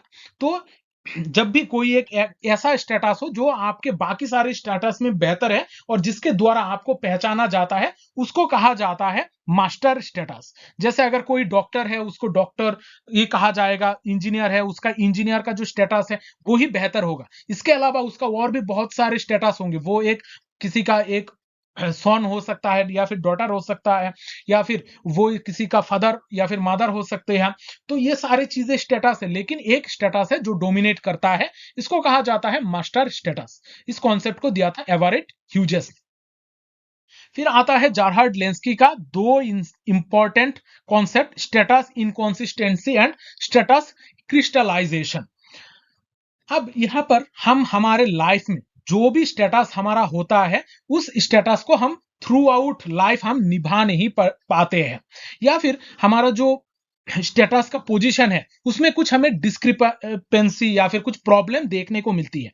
इसको कहा जाता है स्टेटस इनकॉन्सिस्टेंसी, यानी कि आपके लाइफ में जो स्टेटस है उसका जो आपका इमेज क्रिएट हो रहा है उसके साथ मैच नहीं हो रहा है। जैसे हम अगर एक टीचर की बात करें, टीचर के समाज में रेस्पेक्ट होता है, लेकिन उसके पास पैसा नहीं होता है, तो वो एक डिस्क्रेपेंसी है। अगर उसके पास स्टेटस भी ज्यादा हो तो उसके पास पैसा भी ज्यादा होना चाहिए, तो ये स्टेटस मिसमैच्ड हो जाता है। तो इस तरीके का अगर स्टेटस हो इसको कहा जाता है स्टेटस इनकॉन्सिस्टेंसी। फिर आता है स्टेटस क्रिस्टलाइजेशन। स्टेटस क्रिस्टलाइजेशन में अगर एक ही इंडिविजुअल का जो भी स्टेटस है उसमें अगर सारी चीजें सही है, यानी कि अलग अलग जगहों पर उसका स्टेटस में हमें कंसिस्टेंसी देखने को मिलती है, उसको कहा जाता है स्टेटस क्रिस्टलाइजेशन। जैसे अगर एक इंजीनियर है वो अमेरिका में जॉब कर रहा है, तो उसका स्टेटस भी बेहतर है, वो अर्न भी बेहतर कर रहा है, तो उसको सैलरी भी बेहतर रिसीव हो रही है। तो ये जो स्टेटस है इसको हम कहेंगे स्टेटस क्रिस्टलाइजेशन, यानी कि सही में उसका सारी चीजें मैच कर रही है। और स्टेटस इनकॉन्सिस्टेंसी, जैसे कि टीचर होते हैं जिनका स्टेटस तो एक जैसा होता है लेकिन हर जगह पर उस स्टेटस को वो लोग मेंटेन नहीं कर पाते हैं। नेक्स्ट है role set and multiple roles. जब भी एक ही स्टेटस के बहुत सारे अलग अलग तरीके का अगर रोल होंगे तब हम इसको कहते हैं रोल सेट। एक स्टेटस के अंतर्गत जो भी रोल होंगे उसको मिलाकर एक रोल सेट बनाया जाता है। लेकिन जो मल्टीपल रोल है, मल्टीपल रोल यानी कि एक इंसान का बहुत सारे अलग अलग तरीके का स्टेटस होंगे, उनके अलग अलग तरीके के रोल्स होंगे। ये सारे रोल्स, सारे स्टेटस के जो सारे रोल्स है उनको अगर हम मिला देंगे उसको कहा जाएगा multiple roles. Next role conflict और रोल स्ट्रेन। रोल कॉन्फ्लिक्ट का कॉन्सेप्ट दिया है आर के मार्टन ने और रोल स्ट्रेन का कॉन्सेप्ट दिया है विलियम गुडे ने। रोल कॉन्फ्लिक्ट, जब एक ही रोल है, रोल में हमें कॉन्फ्लिक्ट देखने को मिलता है तब इसको कहा जाता है रोल कॉन्फ्लिक्ट। एक ही रोल अगर इंसान को वेरियस डायरेक्शन में खींचेगा तो उसको कहा जाएगा रोल कॉन्फ्लिक्ट। और रोल स्ट्रेन यानी कि जब एक ही रोल है उसका लेकिन उसमें वो डिफिकल्टीज फेस करेगा तब उसको कहा जाएगा रोल स्ट्रेन। रोल स्ट्रेन का मतलब होता है यहां पर एक ही सिंगल रोल होता है, सिंगल रोल में जब हमें स्ट्रेन देखने को मिलता है यानी कि उसको उसमें ही उसको डिफिकल्टी फेस होती है, उसको रोल स्ट्रेन। और जो रोल कॉन्फ्लिक्ट है वहां पर दो या फिर दो से ज्यादा रोल हो सकते हैं, इनमें वो कौन सा रोल निभाएगा उसको अगर उसमें कॉन्फ्लिक्ट होगा तब उसको कहा जाएगा रोल कॉन्फ्लिक्ट। अब यहां पर ये चीज आप लोग बहुत अच्छी तरीके से ये एग्जाम्पल के द्वारा समझ सकते हो। जैसे एक मैनेजर है, मैनेजर उसका एक ही रोल है, मैनेजर का वो मेंटर या फिर सुपरवाइजर है। अब उसका एक सिंगल ही रोल है, इसी रोल में उसको अलग अलग डिस्क्रिपेंसी देखने को मिल रही है, वो उस रोल को नहीं निभा पा रहा है, सिंगल रोल को निभा नहीं पा रहा है, तब इस स्ट्रेन को कहा जाएगा रोल स्ट्रेन। रोल कॉन्फ्लिक्ट, यहाँ पर अलग अलग रोल, जैसे एक इंसान का डायरेक्टर का रोल, बिजनेस ओनर का रोल, पेरेंट का रोल है, ये तीनों रोल वो कौन सा रोल निभाएगा, इसमें अगर वो उसका कॉन्फ्लिक्ट होगा, क्लैश बिटवीन टू और मोर रोल्स अगर होगा, इसको हम कहेंगे रोल कॉन्फ्लिक्ट। तीसरा कॉन्सेप्ट है रोल एम्बिगुइटी। रोल एम्बिगुइटी में एक ही रोल है लेकिन उस रोल का रिक्वायरमेंट्स क्या है, उसको क्या करना है, उसको ही वो चीज पता नहीं है। जब इस तरीके का चीजें होगी उसको कहा जाएगा रोल एम्बिगुइटी। जैसे कि एक वॉलेंटियर है, वॉलेंटियर्स को अगर उसको पता ही नहीं है कि वो क्या रोल उसको निभाना है तब इसको कहा जाएगा रोल एम्बिगुइटी। इसके अलावा बेंटन ने basic, general and independent role के बारे में बात की है, इसको भी आप लोग थोड़ा देख लीजिएगा। नेक्स्ट कॉन्सेप्ट है सोशियलाइजेशन। अब ये जो अब जो हम चीजें पढ़ने वाले हैं, सोशियलाइजेशन, सोशियलाइजेशन रिलेटेड कुछ थ्योरीज ऑफ सेल्फ, ये सारे चीजें बहुत ज्यादा इंपॉर्टेंट है। ये पार्ट से बहुत ज्यादा क्वेश्चंस एग्जाम में हमें देखने को मिलती है। अब सोशलाइजेशन एक ऐसा प्रोसेस है जिस प्रोसेस के द्वारा एक इंडिविजुअल को ट्रांसफॉर्म किया जाता है। हम जब छोटे बच्चे होते हैं तब हमें कोई भी चीजों के बारे में पता नहीं होती है कि फैमिली क्या होता है, माता पिता क्या होते हैं, हमें किस तरीके से बिहेव करना होगा, हमें किस तरीके से रहना होगा, हमारा लैंग्वेज क्या होगा, ये सारी चीजों के बारे में हमें पता नहीं होता है। तो ये सारी चीजें हम वक्त के साथ साथ सीखते रहते हैं। पहले हम फैमिली से सीखते हैं, फिर जाकर स्कूल में, सोसाइटी से अलग अलग चीजें सीखते रहते हैं। ये जो प्रोसेस है जिसके द्वारा हम हमारे सेल्फ अवेयर होते हैं, हम सोसाइटी का कल्चर, रूल्स, रेगुलेशंस, ये सारे चीजें सीखते हैं, इस प्रोसेस को कहा जाता है सोशियलाइजेशन। सोशियलाइजेशन में बहुत सारे कैरेक्टरिस्टिक देखने को मिलता है। सोशियलाइजेशन बायोलॉजिकली इनहेरिट नहीं होता है, यानी कि आप जन्म से ही आप लैंग्वेज नहीं सीख के आते हो, आप जन्म से ही आपका कल्चरल पैटर्न नहीं सीखते हो। तो सोशियलाइजेशन एक लर्न्ड प्रोसेस है जहां पर आपको सिखाया जाता है सोसाइटी के तौर तरीके। सोशियलाइजेशन एक कंटिन्यूअस प्रोसेस है, आप लाइफ लॉन्ग जब तक आप जिंदा रहोगे तब तक आप चीजें सीखते ही रहोगे। तो ये कंटिन्यूअस प्रोसेस है।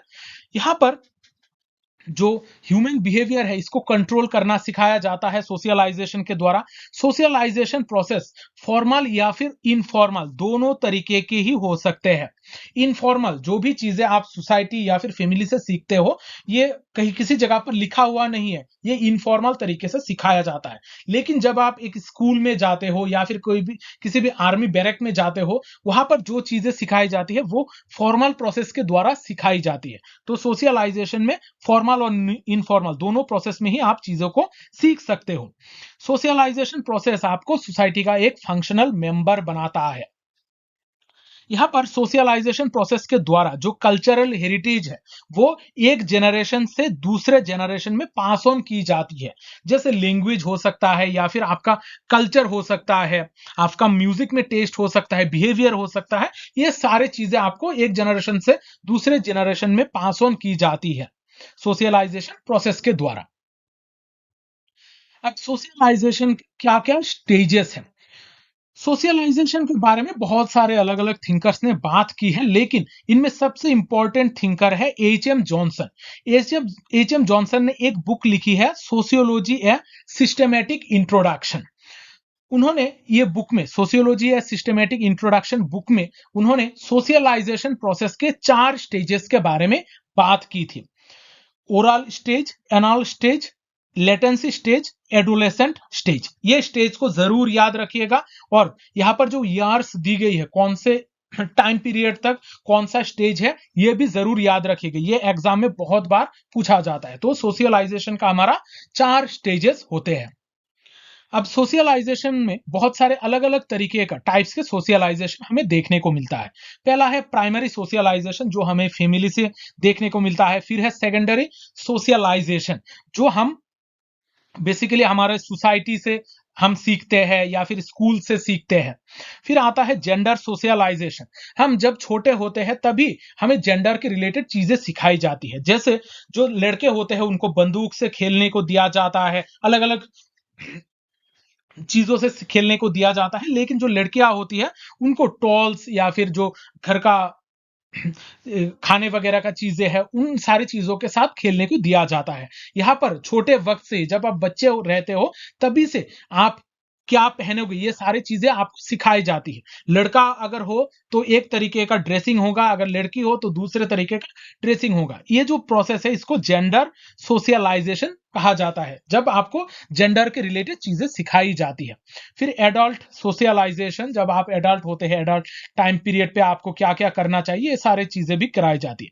फिर है एंटिसिपेटरी सोशलाइजेशन, जब आप कोई भी एक फ्यूचर रोल को मद्देनजर रखते हुए किसी भी एक प्रोसेस को सीखते हो उसको कहा जाता है एंटिसिपेटरी सोशलाइजेशन। जैसे एक स्टूडेंट टीचर बनने के लिए बीएड का कोर्स करता है, या फिर कोई एक आर्मी बनने के लिए, या फिर कोई फौज में जाने के लिए लोग जब ट्रेनिंग करते हैं, रनिंग करते हैं, फिजिकल फिटनेस की ट्रेनिंग करते हैं, तो वो सारी चीजें हमारा एंटिसिपेटरी सोशलाइजेशन का पार्ट बन जाता है। यानी कि हम हमारे फ्यूचर रोल के लिए अपने खुद को प्रिपेयर करेंगे। फिर आता है रीसोशलाइजेशन, यानी कि आपका जो सोशलाइजेशन प्रोसेस है उसमें कुछ गड़बड़ी है, इसको फिर से करने के लिए जो प्रोसेस दोहराया जाता है इसको कहा जाता है रीसोशलाइजेशन। जैसे आप मेंटल एसाइलम्स यानी कि जो मेंटल लोगों का रहने वाली जो जगह है वहां पर आप जाओगे तो उनको वापस से रीसोशलाइज किया जाता है, सोसाइटी के लिए फिर से तैयार किया जाता है। जो भी जेल्स होते हैं, जेल्स में भी लोगों को रीसोशलाइज किया जाता है ताकि वो लोग वहां से बाहर निकल के जो पुरानी जिंदगी है उसको भूल कर एक नए तरीके का इंसान वो बन सके। अब यहाँ सोशलाइजेशन का बहुत सारे एजेंट्स है। जैसे फैमिली एक एजेंट की तरह काम करती है, फिर पीआर ग्रुप्स यानी कि फ्रेंड्स, फिर स्कूल, मास मीडिया, ये सारी चीजें हमारा सोशलाइजेशन का एजेंट है। अब हम बातें करते हैं थ्योरीज ऑफ सोशलाइजेशन के बारे में। थ्योरीज ऑफ सोशलाइजेशन या फिर थ्योरीज ऑफ सेल्फ भी हम यहाँ पर इसको कह सकते हैं। यहाँ पर थ्योरीज ऑफ सोशलाइजेशन में 3 इंपॉर्टेंट थ्योरीज है। पहला है जीएच मीट का थ्योरी जिसको हम सेल्फ थ्योरी ऑफ सेल्फ कहते हैं। फिर सीएच कुली का लुकिंग ग्लास सेल्फ, और सिगमंड फ्रॉयड का साइको एनालिटिकल थ्योरी। अब ये थ्योरीज को एक एक करके हम थोड़ा समझने की कोशिश करते हैं। पहले हम देखते हैं जीएच मीट का theory of development of self.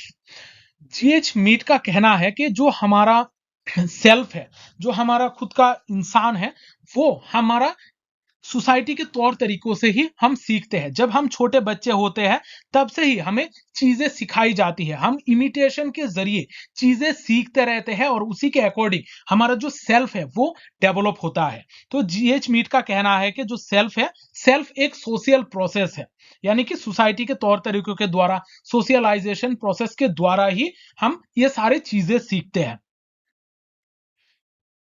यहाँ पर जीएच मीड ने 3 stages of development of self के बारे में बात की है।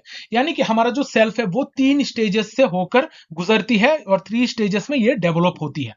पहला है इमिटेटिव या फिर प्रिपरेटरी स्टेज, जो 0 से 2 ईयर तक चलती है, जहां पर हम लोगों को, जैसे कोई एक बच्चा है, 0 से 2 ईयर का जो बच्चा है, वो लोगों के बिहेवियर को इमिटेट करता है, यानी कि नकल करता है। इसको इमिटेटिव या फिर प्रिपरेटरी स्टेज कहा जाता है।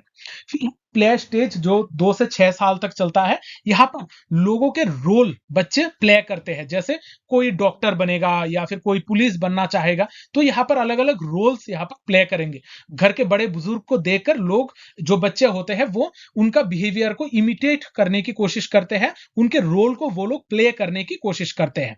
फिर आता है हमारा गेम स्टेज, जो 7 से या फिर उसके बड़े लोग करते हैं। यहाँ पर हम रोल टेकिंग करते हैं, यानी कि यहाँ पर हमारा जो सेल्फ है वो फुल्ली सेंस्ड सेल्फ होता है। यहाँ पर लोगों का जो बिहेवियर है वो हम अपने आप में इंटरनलाइज करते हैं और उनके बिहेवियर को यहाँ पर हम रिपीट करते हैं, यानी कि यहाँ पर हम खुद का एक सेल्फ को डेवलप करने की कोशिश करते हैं। तो ये 3 स्टेजेस के बारे में जरूर याद रखिएगा, बहुत बार एग्जाम में पूछा गया है ये 3 स्टेजेस।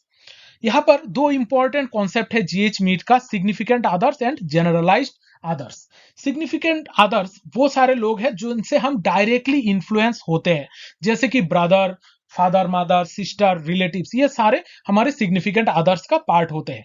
और जनरलाइज्ड अदर यानी कि हमारा जो ओवरऑल सोसाइटी है, ब्रॉडर जो सोसाइटी है, इसके बारे में बात की जाती है। वहां से जब हम इन्फ्लुएंस्ड होते हैं, उसको कहा जाता है जनरलाइज्ड अदर। यहाँ पर हमारा एटीट्यूड सीखते हैं, जो सोसाइटी का एक्सपेक्टेशंस है उसके मुताबिक हम बिहेव करते हैं। यहाँ पर सोसाइटी के व्यू पॉइंट से हम समाज व्यवस्था को देखने की कोशिश करते हैं और हमारी बिहेवियर को मॉडिफाई करते हैं।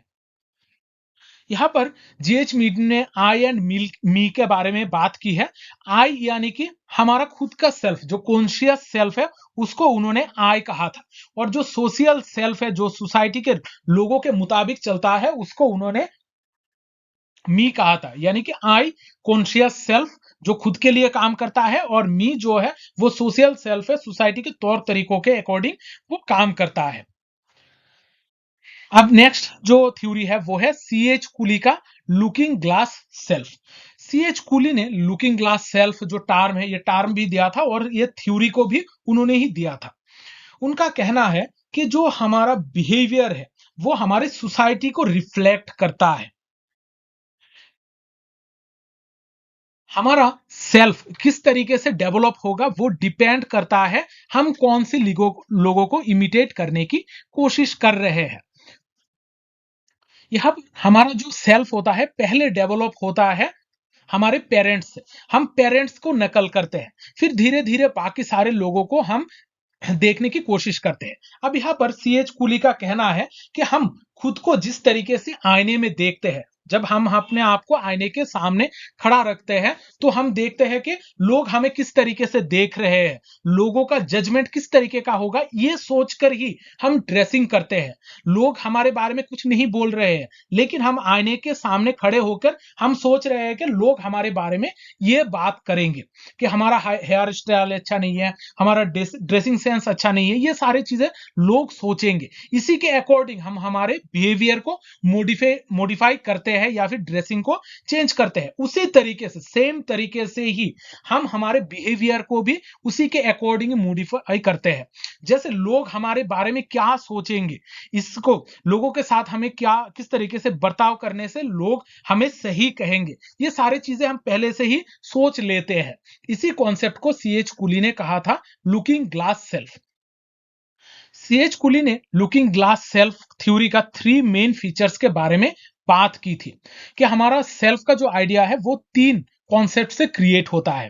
पहले लोग इमेजिन करते हैं कि लोग दूसरे के सामने खड़े हैं, यानी कि आप पहले इमेजिन करोगे, सोचोगे कि आप दूसरे के सामने खड़े हो, फिर खुद को ही जज करेंगे कि लोग उनको किस तरीके से जज करेंगे, उनके अपीयरेंस को किस तरीके से बताएंगे। फिर उसी के अकॉर्डिंग हमारा जो सेल्फ है वो डेवलप होता है। हम सेल्फ इंपॉर्टेंस, अगर हम ये सोचेंगे कि हमारा ड्रेसिंग अच्छा है तो हम कॉन्फिडेंटली लोगों के सामने जाएंगे। अगर हमें ये लगेगा कि हमारा ड्रेसिंग अच्छा नहीं है या फिर हमारा फेस कटिंग अच्छा नहीं है, तो वो लोग शेम फील करेंगे, सेल्फ डाउट फील करेंगे, और इसी तरीके से उनका सेल्फ भी, जो सेल्फ का जो सेल्फ स्टीम है वो बहुत ही लो हो जाएगा। तो ये जो कॉन्सेप्ट है इसके बारे में सीएच कुली ने बात की थी, और 3 मेन फीचर्स के बारे में उन्होंने बात की थी।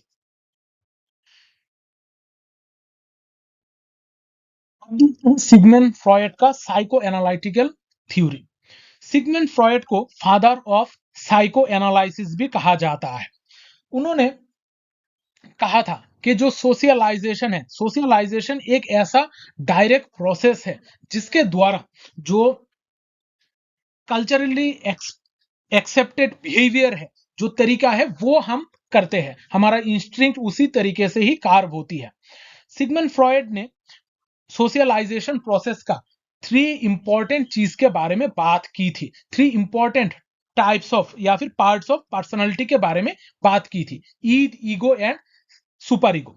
ईद होते हैं हमारा पर्सनल इंस्टिंक्ट्स, यानी कि जो हमारा अंदरूनी इच्छा है उसको ईद कहा जाता है, और सुपर ईगो कहा जाता है हमारे मोरालिटी बेसिस के जो पर्सनालिटी है उसको, यानी कि हम हमारा सबसे बेहतर जो पर्सनालिटी है उसको सुपर ईगो कहा जाता है। और जो रियलिटी में जो हमारा पर्सनालिटी होता है उसको कहा जाता है ईगो। ईगो बेसिकली ईद और सुपर ईगो में एक बैलेंस क्रिएट करता है। अब ये जो ईद होता है, यहाँ पर ईद में हमें कुछ basic kind of basic impulse देखने को मिलता है। यहाँ पर पर्सनालिटी, हम खुद के लिए ही सिर्फ जीते हैं। ईद में खुद का ही बारे में लोग सोचते हैं, दूसरे क्या सोच रहे हैं, दूसरे के व्यू पॉइंट यहाँ पर ज्यादा मैटर नहीं करते हैं। यहाँ पर लोग खुद के प्लेजर के लिए काम करते हैं और पेन को अवॉइड करना चाहते हैं। जो ईगो होता है वहां पर ईगो में ईद और सुपर ईगो को बीच में बैलेंस करने की कोशिश की जाती है। और जो सुपर ईगो है वहां पर सोसाइटी के प्रिंसिपल के ऊपर ज्यादा जोर दिया जाता है कि लोग हमारे बारे में क्या सोच रहे हैं, लोगों को कौन सा चीज सही लगेगा, ये सारे चीजों के ऊपर ध्यान दिया जाता है। तो यहाँ पर सोशलाइजेशन प्रोसेस को सबसे ज्यादा इंपॉर्टेंस दी जाती है सुपर ईगो में। अपने आप को, खुद को एक बेहतर इंसान लोगों के सामने प्रेजेंट करने की कोशिश की जाती है सुपर ईगो पर्सनालिटी में। सिगमंड फ्रॉयड ने साइकोसेक्सुअल स्टेजेस के बारे में भी बात की थी। उन्होंने 5 स्टेजेस ऑफ साइकोसेक्सुअल डेवलपमेंट के बारे में बात की थी। Oral stage, anal stage, phallic stage, latency stage और जेनिटल स्टेज। ये स्टेज के बारे में आप लोग थोड़ा डिटेल देखने की कोशिश कीजिएगा। मैंने जो भी क्लासेस पहले कराई है वहां पर सारे चीजें मैंने ऑलरेडी डिटेल में करा के रखी है, तो आप लोग डिटेल क्लास 1 बाय 1 जरूर देखिएगा, वहां से आपको सारी चीजें डिटेल में पता चल जाएगी। यहाँ पर मैं रिपीटली रिवाइज कराने की कोशिश कर रहा हूं। अब देखते हैं हमारा नेक्स्ट कॉन्सेप्ट जो है कल्चर। कल्चर क्या होता है? कल्चर होता है learned and shared pattern of behaviour, beliefs, values and symbols. यहाँ पर कल्चर होता है हमारा learned and shared pattern of behaviour. यहाँ पर सोसाइटी में जो भी चीजें हम सीखते हैं, जो भी बिहेवियर्स हम सीखते हैं, वो उसको हम कहते हैं कल्चर।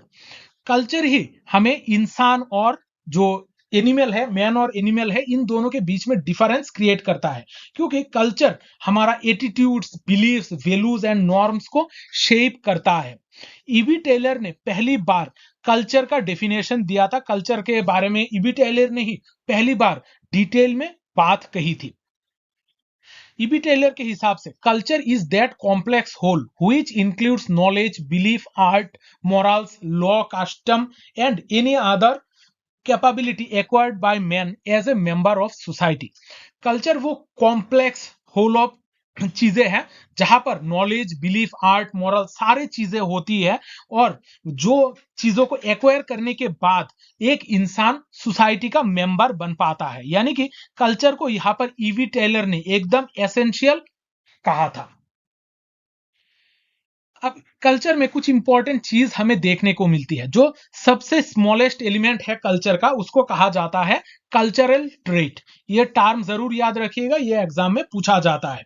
जब बहुत सारे कल्चरल ट्रेट्स को हम एक साथ इकट्ठा कॉम्बाइन करते हैं, तब इसको कहा जाता है कल्चरल कॉम्प्लेक्स। जब बहुत सारे कल्चरल ट्रेट को हम इकट्ठा करते हैं, इसको कहा जाता है कल्चरल कॉम्प्लेक्स। और जो सिमिलर कल्चरल ट्रेट्स जो भी एक पर्टिकुलर एरिया में देखा जाता है, उसको कहा जाता है कल्चरल एरिया। ये तीन टर्म्स को याद रखिएगा। जो सबसे स्मॉलेस्ट एलिमेंट है कल्चर का, उसको कहा जाता है कल्चरल ट्रेट। बहुत सारे कल्चरल ट्रेट मिलकर बनते हैं कल्चरल कॉम्प्लेक्स। और बहुत सारे सिमिलर कल्चरल ट्रेट्स जिस जिस किसी पर्टिकुलर एरिया में पाए जाते हैं, उसको कहा जाता है कल्चरल एरिया। अभी हम कल्चर के कुछ कैरेक्टरिस्टिक्स हम देखते हैं। कल्चर हमारे सोशल हो जाता है, कल्चर हम लैंड या फिर शेयर्ड होता है। यहाँ पर कल्चर एक सोसाइटी से दूसरे, एक इंसान से दूसरे इंसान में ट्रांसमिट किया जाता है। कल्चर हमारा सिंबॉलिक होता है और ये culture time to time change होता जाता है, यानी कि ये हमारा डायनामिक इन नेचर भी होता है। अब कल्चर के दो इंपॉर्टेंट टाइप के बारे में बात की थी विलियम एफ ओकबर्न ने, और ये टाइप बहुत इंपॉर्टेंट है। विलियम एफ ओकबर्न ने कल्चर को दो टाइप्स की में बांटा था। एक है मेटेरियल कल्चर, दूसरा है non material culture. Material culture वो सारे ऑब्जेक्ट्स है जो हमारे कल्चरल नीड्स को, हमारे मेटेरियल नीड्स को सेटिस्फाई करते हैं। यहाँ पर जो भी मेटेरियल कल्चर के जो भी चीजें मेटेरियल पार्ट है, उसको कहा जाता है मेटेरियल कल्चर। जैसे कि हमारा house, transport, factories, food items, ये सारी चीजें हमारा टेंजिबल होती है, यानी कि इनको हम देख सकते हैं, इनको हम पकड़ सकते हैं, महसूस कर सकते हैं। जो भी मेटेरियल एस्पेक्ट्स है हमारे कल्चर का, उसको मेटेरियल कल्चर कहा जाता है। और जो भी नॉन टेंजिबल एस्पेक्ट, यानी कि जिनको हम नहीं देख सकते हैं, जिसको हम पकड़ नहीं सकते हैं, वो सारे चीजों को कहा जाता है नॉन मेटेरियल कल्चर। जैसे कि customs, ideas, belief, pattern of communication, ये सारे चीजें हम देख नहीं सकते, ये नॉन टेंजिबल एस्पेक्ट्स है, इसको नॉन मेटेरियल कल्चर कहा जाता है। अब ये दोनों material and non material culture को मिलाकर एक कॉन्सेप्ट दिया था विलियम एफ ओकबर्न ने, जिसको कहा जाता है कल्चरल लैग। ये कल्चरल लैग कॉन्सेप्ट को पहली बार विलियम ओकबर्न ने ही दिया था। उन्होंने उनका famous book social change with respect to culture and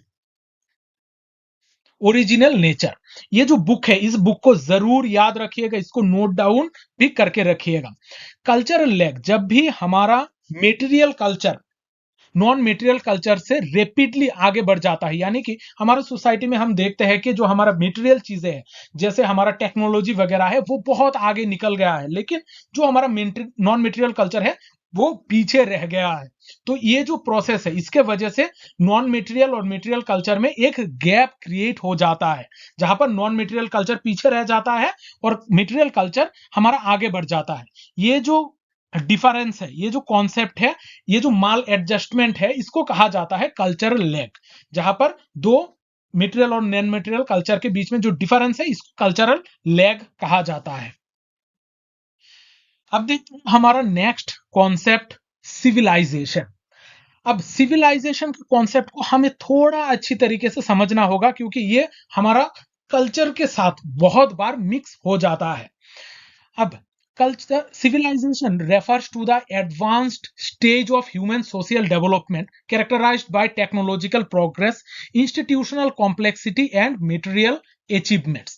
Civilization हम कुछ ऐसे advanced stages of human social development के बारे में बात की जाती है, जहां पर टेक्नोलॉजिकल प्रोग्रेस, इंस्टीट्यूशनल कॉम्प्लेक्सिटी, ये सारे चीजों के बारे में बात की जाती है। अब सिविलाइजेशन जो टर्म है, ये आया था सिविस या फिर सिविलिस से, जिसका मतलब होता है सिटीजन। यहां पर अर्बन एरियाज में जो भी चेंजेस होती है, जो लोगों का रहन सहन, टेक्नोलॉजिकल प्रोसेस होता है, उसको कहा जाता है सिविलाइजेशन। तो ध्यान रखिएगा, सिविलाइजेशन हम बेसिकली टेक्नोलॉजिकल प्रोग्रेस के बारे में बात कर रहे हैं, सोसाइटी में जो चेंजेस आ रही है, एडवांसमेंट आ रही है, उसी चेंज को हम कहते हैं सिविलाइजेशन।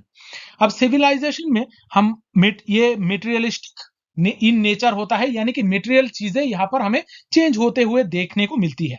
यहाँ पर एक्सटर्नल, ये जो सिविलाइजेशन की चीजें होती है, ये एक्सटर्नल होती है, अलग अलग चीजें, मेटेरियलिस्टिक चीजें यहाँ पर होती है, साथ ही साथ ये ऑब्जेक्टिव होती है। फिर यहाँ पर प्रोग्रेसिव एंड क्यूमुलेटिव होती है। साथ ही साथ ये जो सिविलाइजेशन का एक इंपॉर्टेंट कैरेक्टरिस्टिक्स है, मींस टू एंड एंड, यानी कि यहाँ पर जो भी चीजें हैं वो इसी जगह पर ही निहित है, इसी जगह पर ही हमें देखने को मिलती है।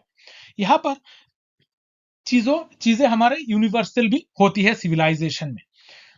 अब यहाँ पर सिविलाइजेशन का डेफिनेशन तो हम देख रहे हैं, सिविलाइजेशन के कैरेक्टरिस्टिक्स के बारे में भी हमने अभी पढ़ा है, लेकिन यहाँ पर कुछ डाउट्स हमें रह गई होगी, तो इस वजह से मैं यहाँ पर एक डिफरेंस का टेबल आप लोगों को प्रोवाइड कर रहा हूं, ताकि आप लोग कल्चर और सिविलाइजेशन में क्या अंतर है ये सही ढंग से समझ सकें।